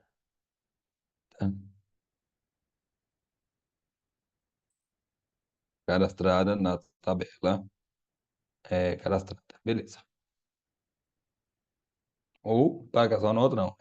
Não foi, ou não foi encontrado, né? Ou que não. Posso melhorar a mensagem. Não foi encontrado um registro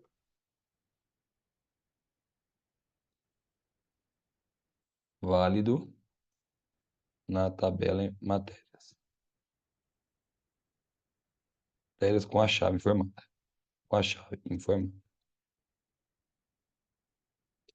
Enfim, é limitado meu tamanho aqui, então eu tenho que colocar uma mensagem fácil, né? Que dá. O que eu garanto com isso daqui? Eu garanto a minha integridade referencial. Ou seja, nem via trigger, nem via API, de forma alguma, o usuário vai conseguir cadastrar uma nota que não tem a matéria. Isso faz toda a diferença na qualidade do banco. Eu já peguei banco de dados aí que você vai fazer migração, você vai fazer dump load, você vai fazer validação, começa a dar uns erros de canfage. Aí você vê que tem filho sem pai, tem pai sem filho, principalmente, cara, é uma bagunça. Principalmente você tem item cabeçalho, você tem, é uma maravilha. Mas por que que o banco deixou fazer isso? Porque não tem uma validação. Até explicando para vocês, tá? É, aqui, né, se você entrar aqui, em outras tabelas, opa, deixa eu voltar aqui minha tabela aqui,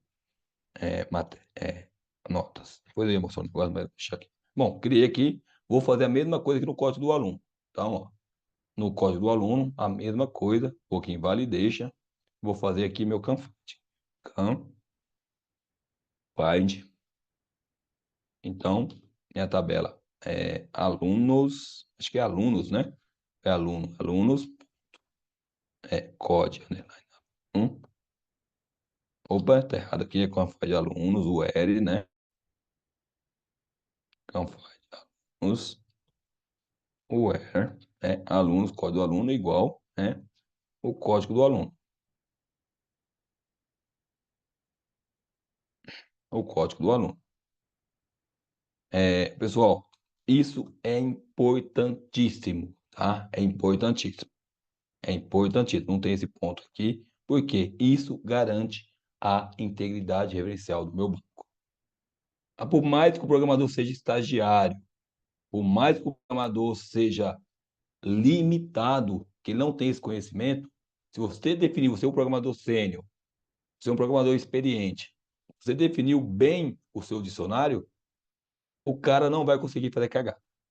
Por mais que seja um estagiário, seja uma pessoa que está aprendendo, né? Começou a aprender. Uma pessoa que não tem experiência nenhuma, né? Aquele famoso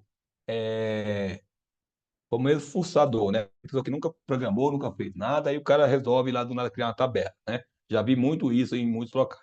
O cara lá da contabilidade, vou criar uma tabela aqui, né? Ele dá uma de e quer criar uma tabela. Não sabe nada de banco de dados, não sabe nada de programação, ele quer criar uma tabela. Ou quer criar um for each, né? Quer criar um create, quer criar um código, né? Então, é importante. Então, que isso aqui vai garantir a integridade referencial do seu banco, né? Então, é padrão. Sempre, sempre eu tenho que criar essa validação. É, bom, então, pessoal, vou dar OK, né? Não posso esquecer, né? Não foi encontrado, né? Não foi encontrado um aluno válido, né? Encontrado um aluno válido na tabela de alunos. Beleza, ó, outra mensagem de validação. OK. Então, criar validação. Aí, OK. Vou agora criar mais um campo, né? Que é a nota propriamente dito. OK aqui. Agora vou criar o campo field, né? Opa, field não. Notas, decimal, mesma coisa, vai ser um decimal de 4 posições, a nota no máximo 100, não vai ser nota menor que isso. Notas, vou criar aqui, Ctrl C, notas, né? E aí vamos, né, trabalhar a questão das notas. Opa, encerrei aqui é zero, que é campo decimal. Aqui é importante, tá? Minhas notas, eu vou trabalhar com duas decimais. André, eu não vou ter nota, eu vou trabalhar com quatro decimais? Não precisa. Então, duas decimais, duas decimais. Então, aqui, ó, notas do aluno e notas do aluno. André, quantas notas ele vai ter no mês? Então, ele vai ter 8 notas máximas. Porque ele pode ter duas notas da primeiro bimestre, duas notas, vamos deixar 8 notas, criar um array, um extent de 8. Ok? E aí, vamos dar nosso OK. Enfim, nossa tabela de notas está criado. Está criado. Pessoal, aqui, né? Eu vou daqui a pouco, né? Respondendo, a gente vai ver a questão do BLOG, tá? Vai ver a questão do BLOG. A gente vai criar a tabela de anexo. Então, o que que eu quero falar para vocês aqui, pessoal? A gente tem que planejar, né, muito bem o banco de dados. Então, tem pequenos detalhes, que se eu não tomar cuidado, se eu não planejar, eu vou criar coisas incorretas. E isso perpetua para o resto da vida. Isso gera impacto no resto da vida. Então, qual que é o ponto? Eu vou criar um banco de dados, já crio direto no dicionário? Não. O que que eu faço? eu crio uma tabela em Excel, eu crio a definição da tabela, eu crio a definição dos índices, eu crio a definição dos campos, a descrição, o formato, eu olho, reviso, vejo de novo, aí sim eu vou lá e vou criar no banco de dados. Por que isso? Para me garantir que eu estou fazendo a coisa certa, né? O programa, você pode revisar quantas vezes você quiser. A tabela, não. A gente sabe, né, que tem aí clientes que parar a base em produção é porre, é problema. Não pode, 24/7. Né? Tem muitas pessoas que rodam 24/7. Muitas pessoas rodam 24/7. Então tem que ter muito cuidado. Porque, puta, não deixei de criar um índice.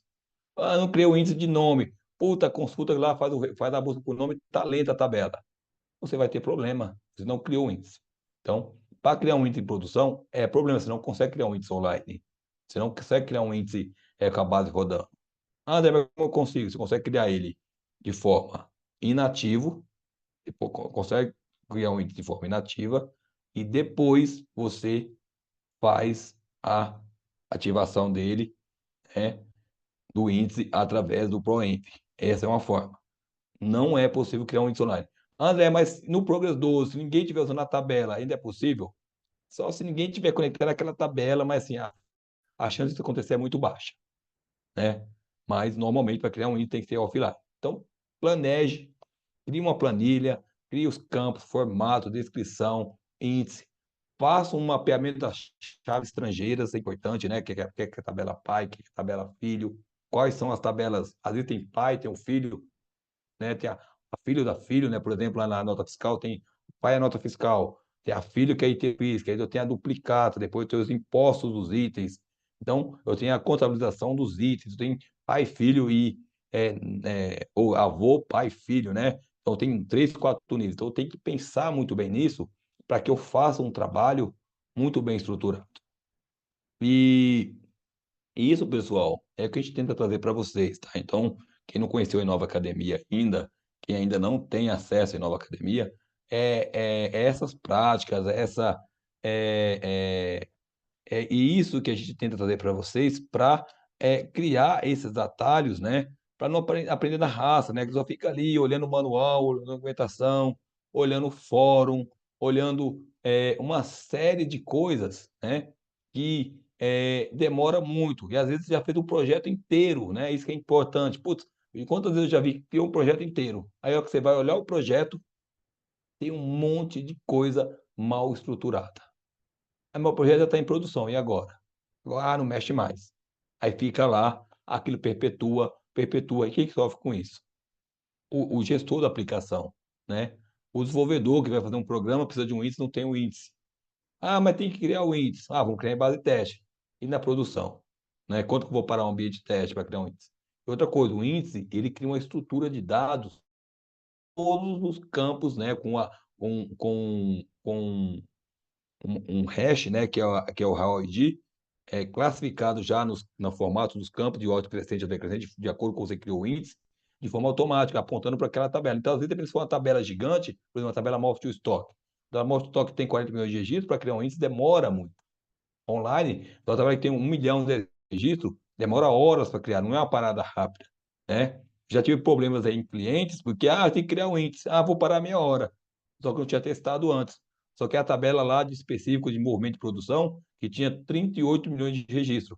Para criar o índice demorou sabe quantas horas? 2 horas e meia.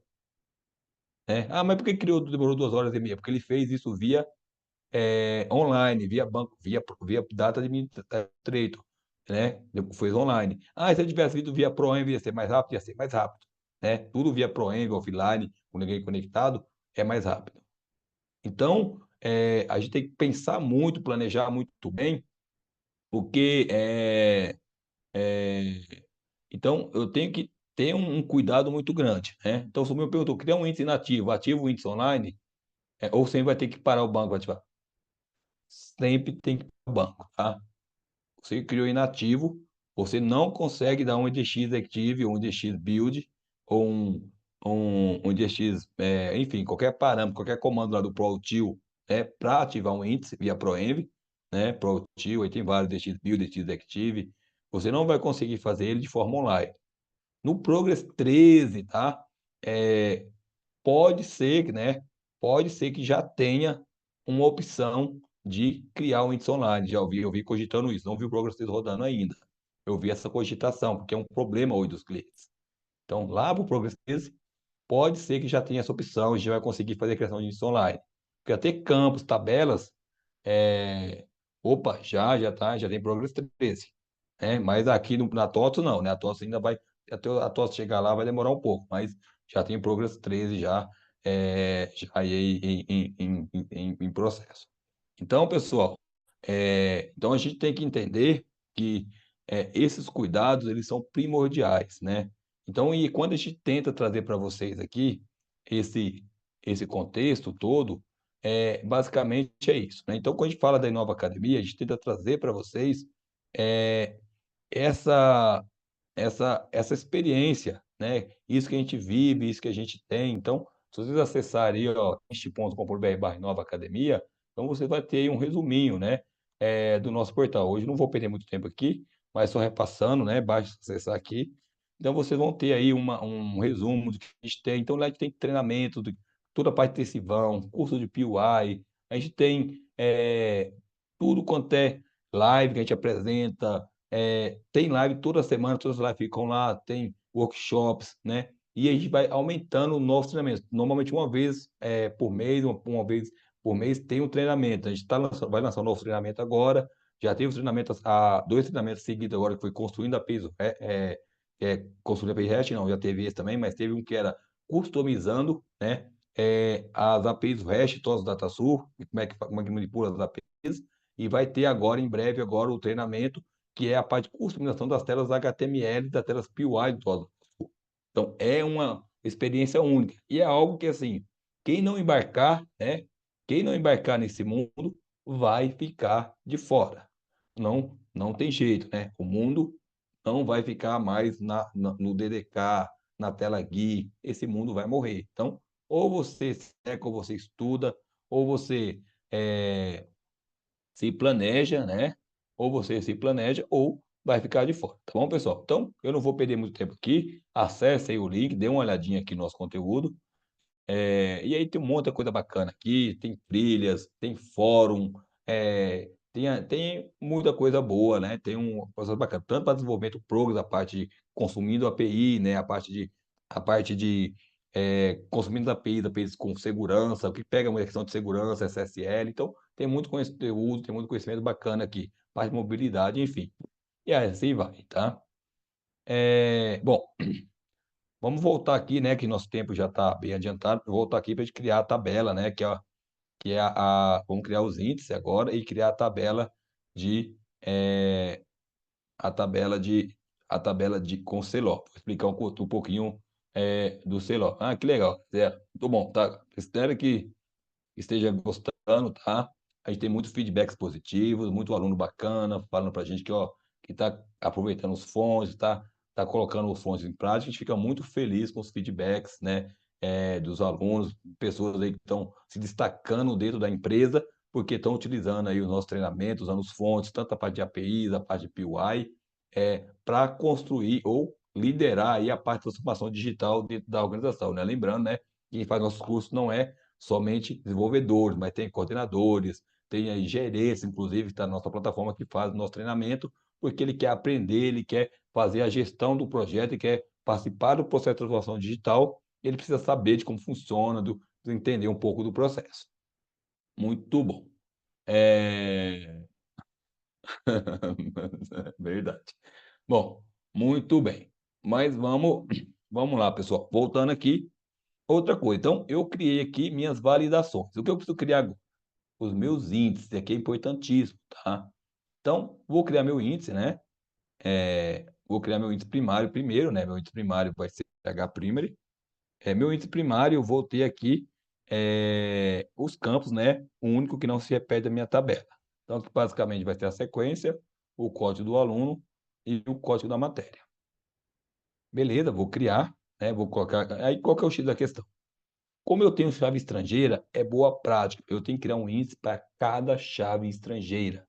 Aqui eu vou criar aqui, ó, CH, traço aluno, CH traço aluno, CH aluno. Então, eu venho aqui, busco o código do aluno e vou dar um create, CH traço matéria. Eu vou vir aqui e busco o código da matéria. Pessoal, como que o Progress sabe que essa é uma tabela estrangeira? Através do índice. Se eu não criar um índice aqui na minha tabela filho, com os mesmos campos da minha chave primária, isso não vai acontecer. Isso não vai acontecer. Então, eu tenho que criar um índice para cada tabela estrangeira. Quais têm seus campos? Igual a chave primária da tabela pai. Então, na matéria, igual a chave primária da matéria. Aí, se tiver 3 campos, é 3 campos. Se tiver 4 campos, é 4 campos. Na mesma sequência, isso é importante, tem que ser a mesma sequência. Se for ascending, sempre tem que ser ascendente. Se for descending, tem que ser descendente. Então, tem que ser no mesmo formato. Isso é importante. Então, aqui eu garanto que o meu relacionamento, né, das minhas tabelas. Vou dar um Ctrl Y aqui, para mim saber se isso aqui conferiu, quais são os relacionamentos, como é que eu vou fazer. Estou aqui em notas do aluno. É isso aí, Francisco. For each off é dessa forma que ele obedece. Se eu não tiver uma tabela, algo bem definido, ele não encontra o off. Ele relaciona através dos índices. É isso mesmo. Se eu tenho um índice bem definido, eu consigo fazer um for each off. Se eu não tenho, ou find off, né? Se eu não tenho um índice bem definido, eu não consigo. E aqui, só para a gente confirmar isso que a gente falou, né? Eu tenho aqui database, reports, eu vou colocar, né, a detailed table aqui, né? Detalhado. Na verdade, o que eu quero ver? Eu quero ver table relations, né? Da tabela selecionada. Então, o que ele vai me dar aqui, ó? Aqui, ó. Olha que lindo. Por que ele entendeu isso aqui? Por que ele entendeu? Porque eu construí meu índice de forma correta. Se eu tivesse construído meu índice de forma incorreta, não iria acontecer. Então, como eu. Ó, ele já falou, qual que é o campo que relaciona? Ó, código aluno, código matéria. Pode, é bom aplicar, tá? Mas tempo table, isso não soma muito não, tá, Marcos? Não soma muito. Então, eu posso aplicar na temp table, mas a não ser que eu trabalhar com estrutura de temp table muito grande, tem muito registro, muitas temp tables relacionadas, aí sim, né? For muitas temp tables, às vezes já vi programas aí complexos, tem 10, 15 temp tables, aí, trabalha com um monte de temp tables, aí compensa você colocar, porque você cria um processo de uma relação de relacionamento das temp tables. Se tivesse conceito, tudo bem. Aí vale a pena criar, porque é bacana, porque ele entende aí, ele consegue facilitar aí a agilidade da busca dos registros, né? Então, você tem um índice, o for each, o for each com find, fica muito mais rápido, fica extremamente mais rápido. E aqui um for each com um for each aqui é rapidérrimo, é milissegundos. A falta desse índice aqui acaba com a performance do seu banco de dados. Então, às vezes, puta, mas por que eu não consigo resolver performance? Porque às vezes você está com um problema no índice. Aí você dá um find na tabela estrangeira, nossa, demora. Porque quando você no relacionamento, quando o Postgres não tem isso daqui de forma automática, ele vai lá posicionar o ponteiro no melhor índice, achar o melhor índice. E quando eu já tenho um relacionamento bem feito, isso aqui é automático. O Postgres já vai direto. Olha, uma tabela bem definida, eu tenho 10 vezes mais performance do que a tabela sem a direcionamento das chaves primárias. Então, pode ver que ele já sabe. Por que ele sabe? Retomando. Por que ele sabe? Porque a minha chave tem que ser igualzinha à minha chave da minha tabela pai. Esse é o conceito básico. Anote isso daí, gente. Isso aqui é dica que é importantíssima. Aqui eu consigo criar uma tabela de qualidade, ok? Aqui eu posso colocar também os campos de data, hora, usuário. Eu vou criar porque não é nosso papo hoje. Agora, para a gente finalizar, eu vou criar uma tabela de anexos, né, das aluno, que vai relacionar com a tabela de anexos. Por que isso? Para a gente aprender um pouquinho do campo VLOB e CLOB. Pessoal, tem sempre uma pergunta, o pessoal pergunta, gente, André, anexo, eu guardo no banco de dados. Eu gravo ou eu guardo fora do banco de dados. Pasta. Anexo. Se eu tenho um número muito gigante de anexos, eu indico que nem use o mesmo banco de dados. que crie um banco de dados exclusivo para anexos. Por quê? Esse banco ele vai crescer, aí depois você vai fazer download nele, você pode deletar os anexos, pode deletando, você pode manter, não, vou ter só de 6 meses, né? Então você pode trabalhar com banco de anexo exclusivo. Então, André, é muito anexo? Então tem um cliente aqui que fez sistema de e-commerce que tem milhares e milhares de fotos, PDFs, datasheets, tem um monte de anexos. Ah, mas eu guardo no diretório. Qual que é a diferença? Quando eu guardo o anexo do banco, ele é mais seguro, né? Eu tenho toda a gestão do banco de dados, tenho toda a gestão do administrador do banco de dados, eu mantenho a seguridade daquele anexo, ou seja, ninguém vai manipular ele, ninguém vai deletar o arquivo não vai corromper, não vai ser infectado por um malware ou por um vírus e vai corromper o arquivo, não vou ter problema de segurança, enfim, ele é mais seguro. Qual que é o ponto negativo do teu anexo em banco? É o espaço, porque o anexo, né, uma imagem, um vídeo, um PDF, ele consome muito espaço, então o banco cresce muito. Então, primeira dica, vou criar anexo, é muito grande, o volume de anexo é muito grande, e um banco à parte só de anexo, né? Cria um índice, né, indexa, cria um índice separado, cria um banco só de anexo. André, não é muito anexo, são poucos anexos, não tem problema, pode criar no próprio banco. Mas qual que é a dica para criar uma tabela de anexo? Jamais crie um anexo junto com os dados. Eu tenho que ter uma tabela isolada só para anexo. Por quê? O processo de upload, manutenção de uma tabela de anexo, do conteúdo BLOB e CLOB, ela é crítico, ela é diferente. Então, às vezes, eu posso corromper a minha tabela de dados por causa de um erro na tabela de anexo. Então, tem que ter cuidado. Jamais coloque junto com os dados, repetindo, jamais coloque junto com a tabela de dados anexos no banco. Então, campos BLOB e CLOB, eu recomendo que você crie sempre uma tabela exclusiva, onde eu tenho o ID da tabela pai, o ID do anexo, e aí automaticamente eu só vinculo o quê? O meu arquivo, né, que vai ser anexado no meu banco. Então, agora eu vou explicar para vocês a questão do BLOB, o que é um CLOB e como tratar isso dentro do Progress. Vamos lá.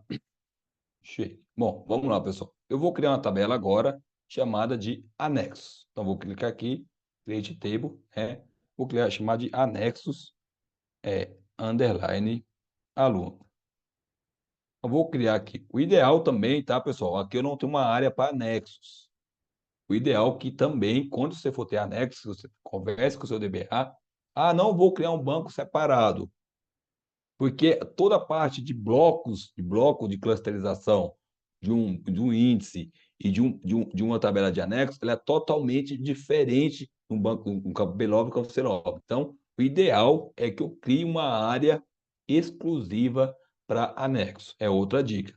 Se eu não for criar um banco separado, se eu for criar um banco separado, não tem problema. É um banco só de anexos. Ok? Então, beleza, aqui como eu não tenho uma área para anexo, vou colocar aqui na MISC mesmo, mas eu deveria ter uma área em banco de dados exclusivo para o anexo. André, mas eu criei meu banco lá em 1990 e meu banco de dados nunca foi criado a área. E agora como é que eu faço? Não tem problema, na próxima manutenção, no próximo upload, para fazer o banco, você vai lá, reestrutura seu banco, ou programa uma parada, cria seu banco de dados, sua nova área, faz um Procop, né? Eu ensinei na aula passada, na live anterior, faz um Procop e reestrutura seu banco de dados com a nova área para anexo. É um processo rápido, né? Com uma parada rápida dá para fazer isso. Então, criar um banco novo, com uma nova estrutura de tabela, com nova estrutura de áreas e criar uma área para anexo. Então, é uma boa prática. Por que que eu boa prática? Por causa de performance. Se eu meto anexo dentro do meu banco de dados, eu não tiver uma área exclusiva, ele aumenta muito, pode aumentar muito a fragmentação. Ah, vai parar meu banco? Não, Mas quando eu penso em performance, quando eu pego aí clientes que têm é, alta quantidade de dados, né? Ou seja, um número de bancos gigantes aí de 100 GB, 200 GB, 300 GB, 1 tera, né? 1 tera e meio, já teve clientes de 1 tera, mais de 1 tera de banco. Então, às vezes mais de 1 tera só na MGMove, né? Então, a gente precisa ter esse cuidado. Precisa ter esse cuidado. Vamos lá. Então, vamos lá, anexo, né? Vamos criar aqui, anexos aluno, anexos. E aí, vamos criar aqui, né, uma tabela de anexo. Bom, vamos lá. Eu vou ter que. Primeiro, eu vou colocar o campo, vou colocar uma sequência, né? Campo sequencial, porque eu posso ter N anexos para o mesmo aluno. Vai ser um campo integer. Vou só criar aqui uma sequência, vou colocar esses campos. Vou colocar aqui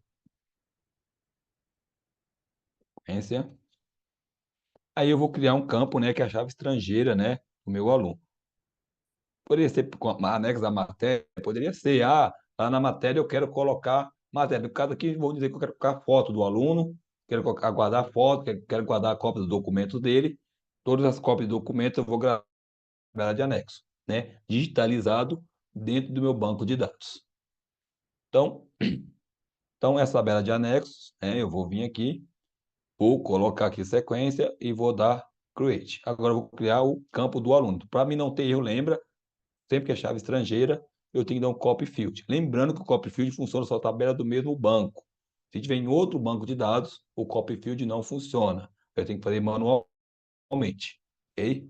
Então, eu vou vir aqui em aluno, vou copiar o código do aluno. Copiar como está, não vou mudar. Vou criar agora a meu anexo. Então, o nome do anexo normalmente vai ser um file, né? File, ou arquivo, né? Ou um C-file, aí eu vou dar um nome. Não posso ser file porque file é uma palavra reservada. Posso usar a palavra file. Vou colocar o C-file, o arquivo, né? Vou usar aqui como arquivo.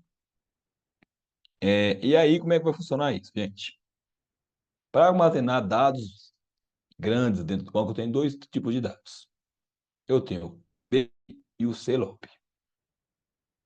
Qual que é a diferença entre dois campos? Isso é importantíssimo. O BLOB é Binary Load Object. O DataSul armazena os dados no formato binário. Como assim, André? O que é binário, né? Todo mundo conhece lá o MENF, né? Então, tem um conteúdo, o que é o MENF? O MENF, eu pego um dado, um arquivo, posso pegar um arquivo, tem um arquivo de texto, um vídeo, um PDF, converto ele para um formato RAW, que é um formato de linguagem de máquina, que é um formato compactado, e eu armazeno esse formato RAW dentro do meu banco BLOB. Então, é legal, né, que aqui eu posso limitar, né, o meu tamanho, ó. Quanto mega? 100 mega. André, quanto hoje que eu posso colocar de espaço dentro do Progress? Não é indicado, gente, coisa acima de 100 mega, tá? Não é indicado aqui você 100 mega. Mas se eu colocar 1 giga aqui, o Progress vai aceitar? Ele aceita. Eu só tenho que aumentar aqui o meu tamanho, né? 1000 megabytes. Posso aumentar, mas não é indicado, né? Coisas muito grandes, aqueles vídeos de 1 tera, 2 tera, ou desculpa, de 1 giga, 2 giga, de horas de gravação, eu posso colocar? Posso. Então, eu gravo binário. Mas qual é a diferença do BLOB e o CLOB? BLOB, arquivo no formato binário. O que é binário? O arquivo ele é compactado, né? Ele é compactado, ele trabalha no formato do Progress, no formato MEMF, convertido para binário load objects. Então, eu consigo gravar o arquivo aqui de forma tranquila, no formato binário. Eu não consigo ler esse arquivo sem fazer um copy lob, né? Eu tenho o caractere lob. Qual o problema do caractere lob? Qual que é o problema do caractere lob? Primeiro que ele não grava os dados de forma binária, o MEP. Ele grava da forma caractere. Mas serve para quê? Por exemplo, trabalhar com imagem, trabalhar com download. Na web eu tenho um processo de trabalhar com base 64. Base 64, eu posso gravar o base 64 convertido, qualquer arquivo em base 64, seja uma imagem, seja um vídeo, seja um exe, um arquivo zip, seja um doc, um XLS, um PDF, em base 64. Para mim não ter que converter isso para um formato binário e tudo mais, para facilitar a vida, eu posso gradar ele como caractere, como char CLOB. Ele vai gravar o conteúdo base 64, que é o mesmo conteúdo que eu transmito para a web, né, quando eu trabalho com anexo. Quero mandar uma foto. Quando eu mando lá para a web, eu tenho que mandar em qual formato? Base 64 em code. Tem que ser base 64, né? Vou armazenar um JSON, vou armazenar um XML, vou usar qual campo?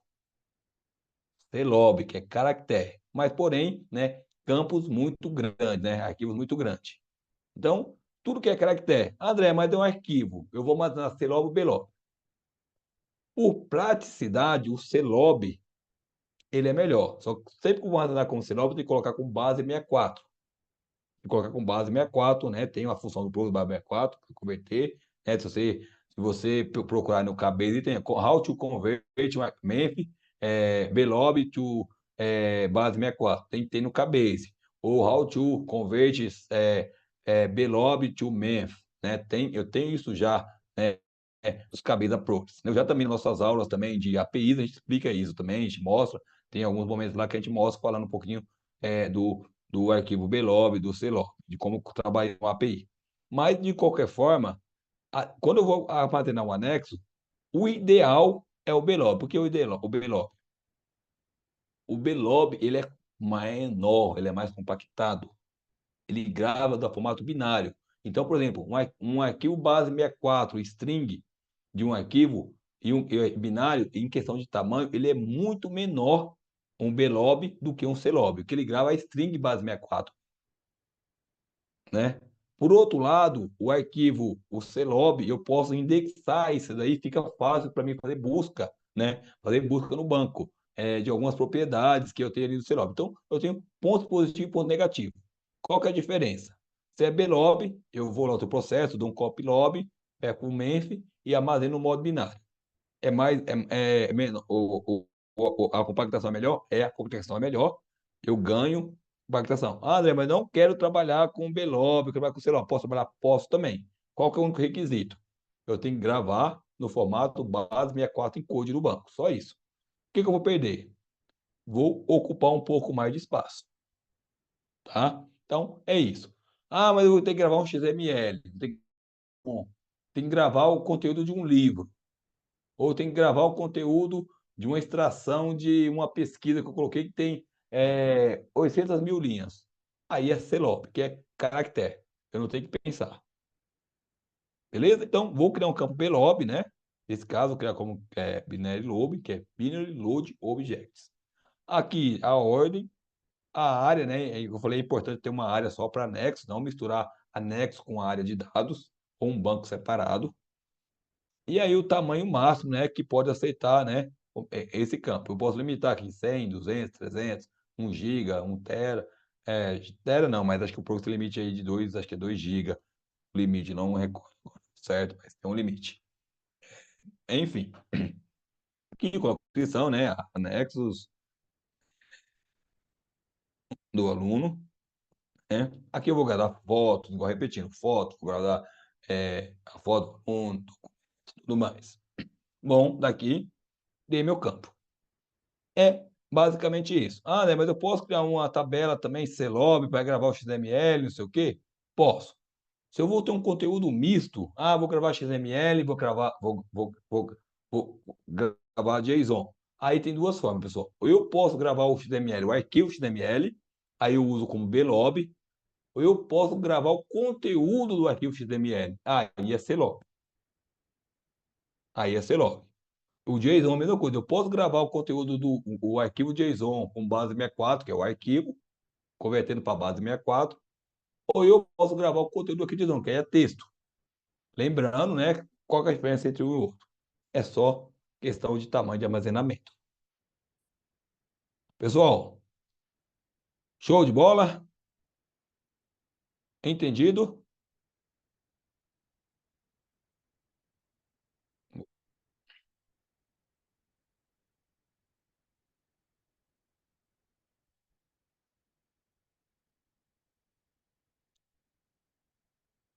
Então, pessoal, o que que eu quero deixar aqui agora para vocês? Tá?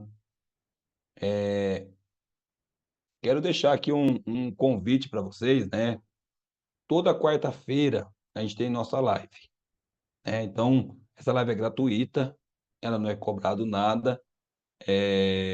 A gente tenta trazer esse tipo de conteúdo, conteúdo de valor, conteúdo para agregar realmente, encurtar caminho, né, na vida de vocês. A gente sabe que esse tipo de conteúdo você não acha aí em nenhum fórum, você não acha em documentação da TOTUS. Francisco, estou falando errado aqui? Pode falar aqui agora. Se estiver falando coisa errada, me corrija agora. Então, você não acha isso em lugar nenhum. Então, isso que a gente dá aqui é um passo a passo, coisa que a gente faz todo dia. Então, e a gente quer fazer essas lives crescerem, a gente quer fazer que trazer gente. Então, qual que a gente pergunta para vocês? Chame seus amigos, coloque no grupo, fala, ó, gente, ó, participei da live lá do André, da Nova Academia, foi legal. Então, ajuda a gente a divulgar nossas lives, né? Que eu quero manter essa live por todos sempre, né? Essa live vão ser mantidas sempre. Toda quarta-feira é sagrado. Eu viajando, não viajando, estando de férias, não estando de férias, eu vou fazer essa live. Foi um compromisso que eu firmei comigo mesmo e firmei com vocês, né? Então, amanhã, isso é importante, né? Eu vou ter aí 1 hora, né, de tira dúvidas. Qual que é a hora, Cris? Pode colocar aqui no chat, por favor, horário? A gente vai ter um tira-dúvidas, que é importante isso. Para quê? Tudo que vocês vieram hoje, vocês não entenderam. Ah, tem um caso aqui na empresa. Ah, André, me ensina. Eu preciso fazer o copy log. Não estou conseguindo. Me mostra como é que eu faço o copy log. Como é que eu converto um base 64? Como é que eu leio um arquivo e converto para base 64? Então, isso amanhã o período é para isso, né? Ah, eu preciso criar um campo, preciso criar uma tabela desse jeito, ter um validation, ter que criar um int, estou com isso com problema, como é que eu corrijo? Então, é um período de 1 hora e meia aí, vou estar disponível para vocês trazerem as dúvidas de vocês. Então, olhe que vocês têm de BO, problemas, dúvidas relacionadas a esse assunto, tá, pessoal? Vai me trazer dúvida aí das APIs REST, do PY, as dúvidas são relacionadas ao assunto, né, dessa live, né? No máximo, eu posso mostrar para vocês a função aí do sequence, como é que usa o sequence, posso usar, como é que mostra, como é que usa, por exemplo, um arquivo log, né, como é que eu gravo isso, como é que eu armazeno, como é que eu mostro. Então, isso eu posso mostrar para vocês também, se vocês desejarem. Mas eu vou deixar aberto o áudio, vou deixar aberta a câmera, e vocês podem perguntar e trazer tudo o que vocês desejarem, né, tirar de dúvidas. Deixa eu ver, ó, deixa eu ver, continuar a tela aqui, migrar pelo I. Qual trilha você recomenda? Bom, vamos lá. Respondendo aqui a resposta do Marcos Patrício, né? Quem participou do Planeta TOTOS foi tema do Planeta TOTOS, né? Que é a transformação digital. Então, qual que é a trilha, né, que eu tenho que fazer para mim não ficar fora dessa situação digital, né, da descontinuação das telas gay. Primeiro, gente, o que eu tenho que aprender? Boas práticas de código. Lembrando que um código que eu crio para usar no front-end não é igual um código que eu vou usar lá no PES-OE. Eu tenho que usar boas práticas. Então, a gente tem um treinamento ali, um curso que é de programs que eu trato justamente as boas práticas. Trabalhar com trawl, com transaction, stop, after, todo o conceito de boas práticas, né? Para você fazer um código de qualidade. Então, começa por aí. A parte de programs ali é o intensivão de programs. O intensivão é para isso, é para dar essas boas práticas. Depois eu tenho que aprender a construção de APIs, né? Eu tenho que aprender a construir APIs REST. Então a gente ensina aí dentro da metodologia todo o processo de construção de APIs usando o framework TOTOS. Aí tem nossos workshops que a gente fala da parte de estrutura do PES-OE, como é que funciona o PES-OE, como é que é a parte de logs, como é que configura, performance, ambiente. Todo esse processo a gente fala nos nossos workshops, está lá também na Nova Academia. Depois vem consumindo APIs. O que é consumir? Então você precisa conectar com APIs do Open Find, APIs Correios, APIs. Nas suas APIs você precisa conectar com outros. Precisa consumir API de CEP, uma API do Open Finance, enfim, para Pix, para boletos, não sei. Então, construindo, depois consumindo. Depois vem o treinamento de PY mesmo. É um projeto prático, PY, passo a passo de como construir uma aplicação prontinha, rodando. O fonte está lá, vocês baixam também, já dá para rodar o fonte. Aí tem a questão de mobilidade de aplicativos. Mobilidade é a Ionic. Eu precisava aprender Ionic. André, mas para eu fazer Ionic e fazer o PY, que eu preciso saber? Isso é importante. Tem que fazer um curso básico lá no Udemy, no Alura, de CSS, HTML, JavaScript. Tem que saber esses conceitos básicos. Se eu não souber CSS, HTML e JavaScript, eu não consigo avançar no curso de PY. Então, eu preciso entender. Mas por que você não faz do CSS um curso de JavaScript? Porque, gente, isso é básico, isso tem tudo quanto é lugar na web. Então, tem de graça. Eu falo, Lura, tudo bem, mas tem um monte de site que oferece isso de graça aí, tem no YouTube, tem um monte de lugar, tem muito conteúdo, né. Então, eu não preciso ser um especialista em JavaScript, mas eu tenho que entender o conceito, tenho que entender como é que funciona, tenho que entender como é que funciona o CSS, as tags HTML, eu tenho que entender o conceito da arquitetura um pouquinho, né. A arquitetura da DataSul Progress, nas nossas lives, tem um workshop que eu falo justamente disso, da arquitetura da DataSul Progress, então tá lá, né. E não pode ficar por fora, porque aconteceu? Com a descontinuação das telas, as customizações que estão lá no PD 4000, CD 1406, RE 1001, enfim, todas as telas Progress eu tenho que migrar essas customizações para as telas web.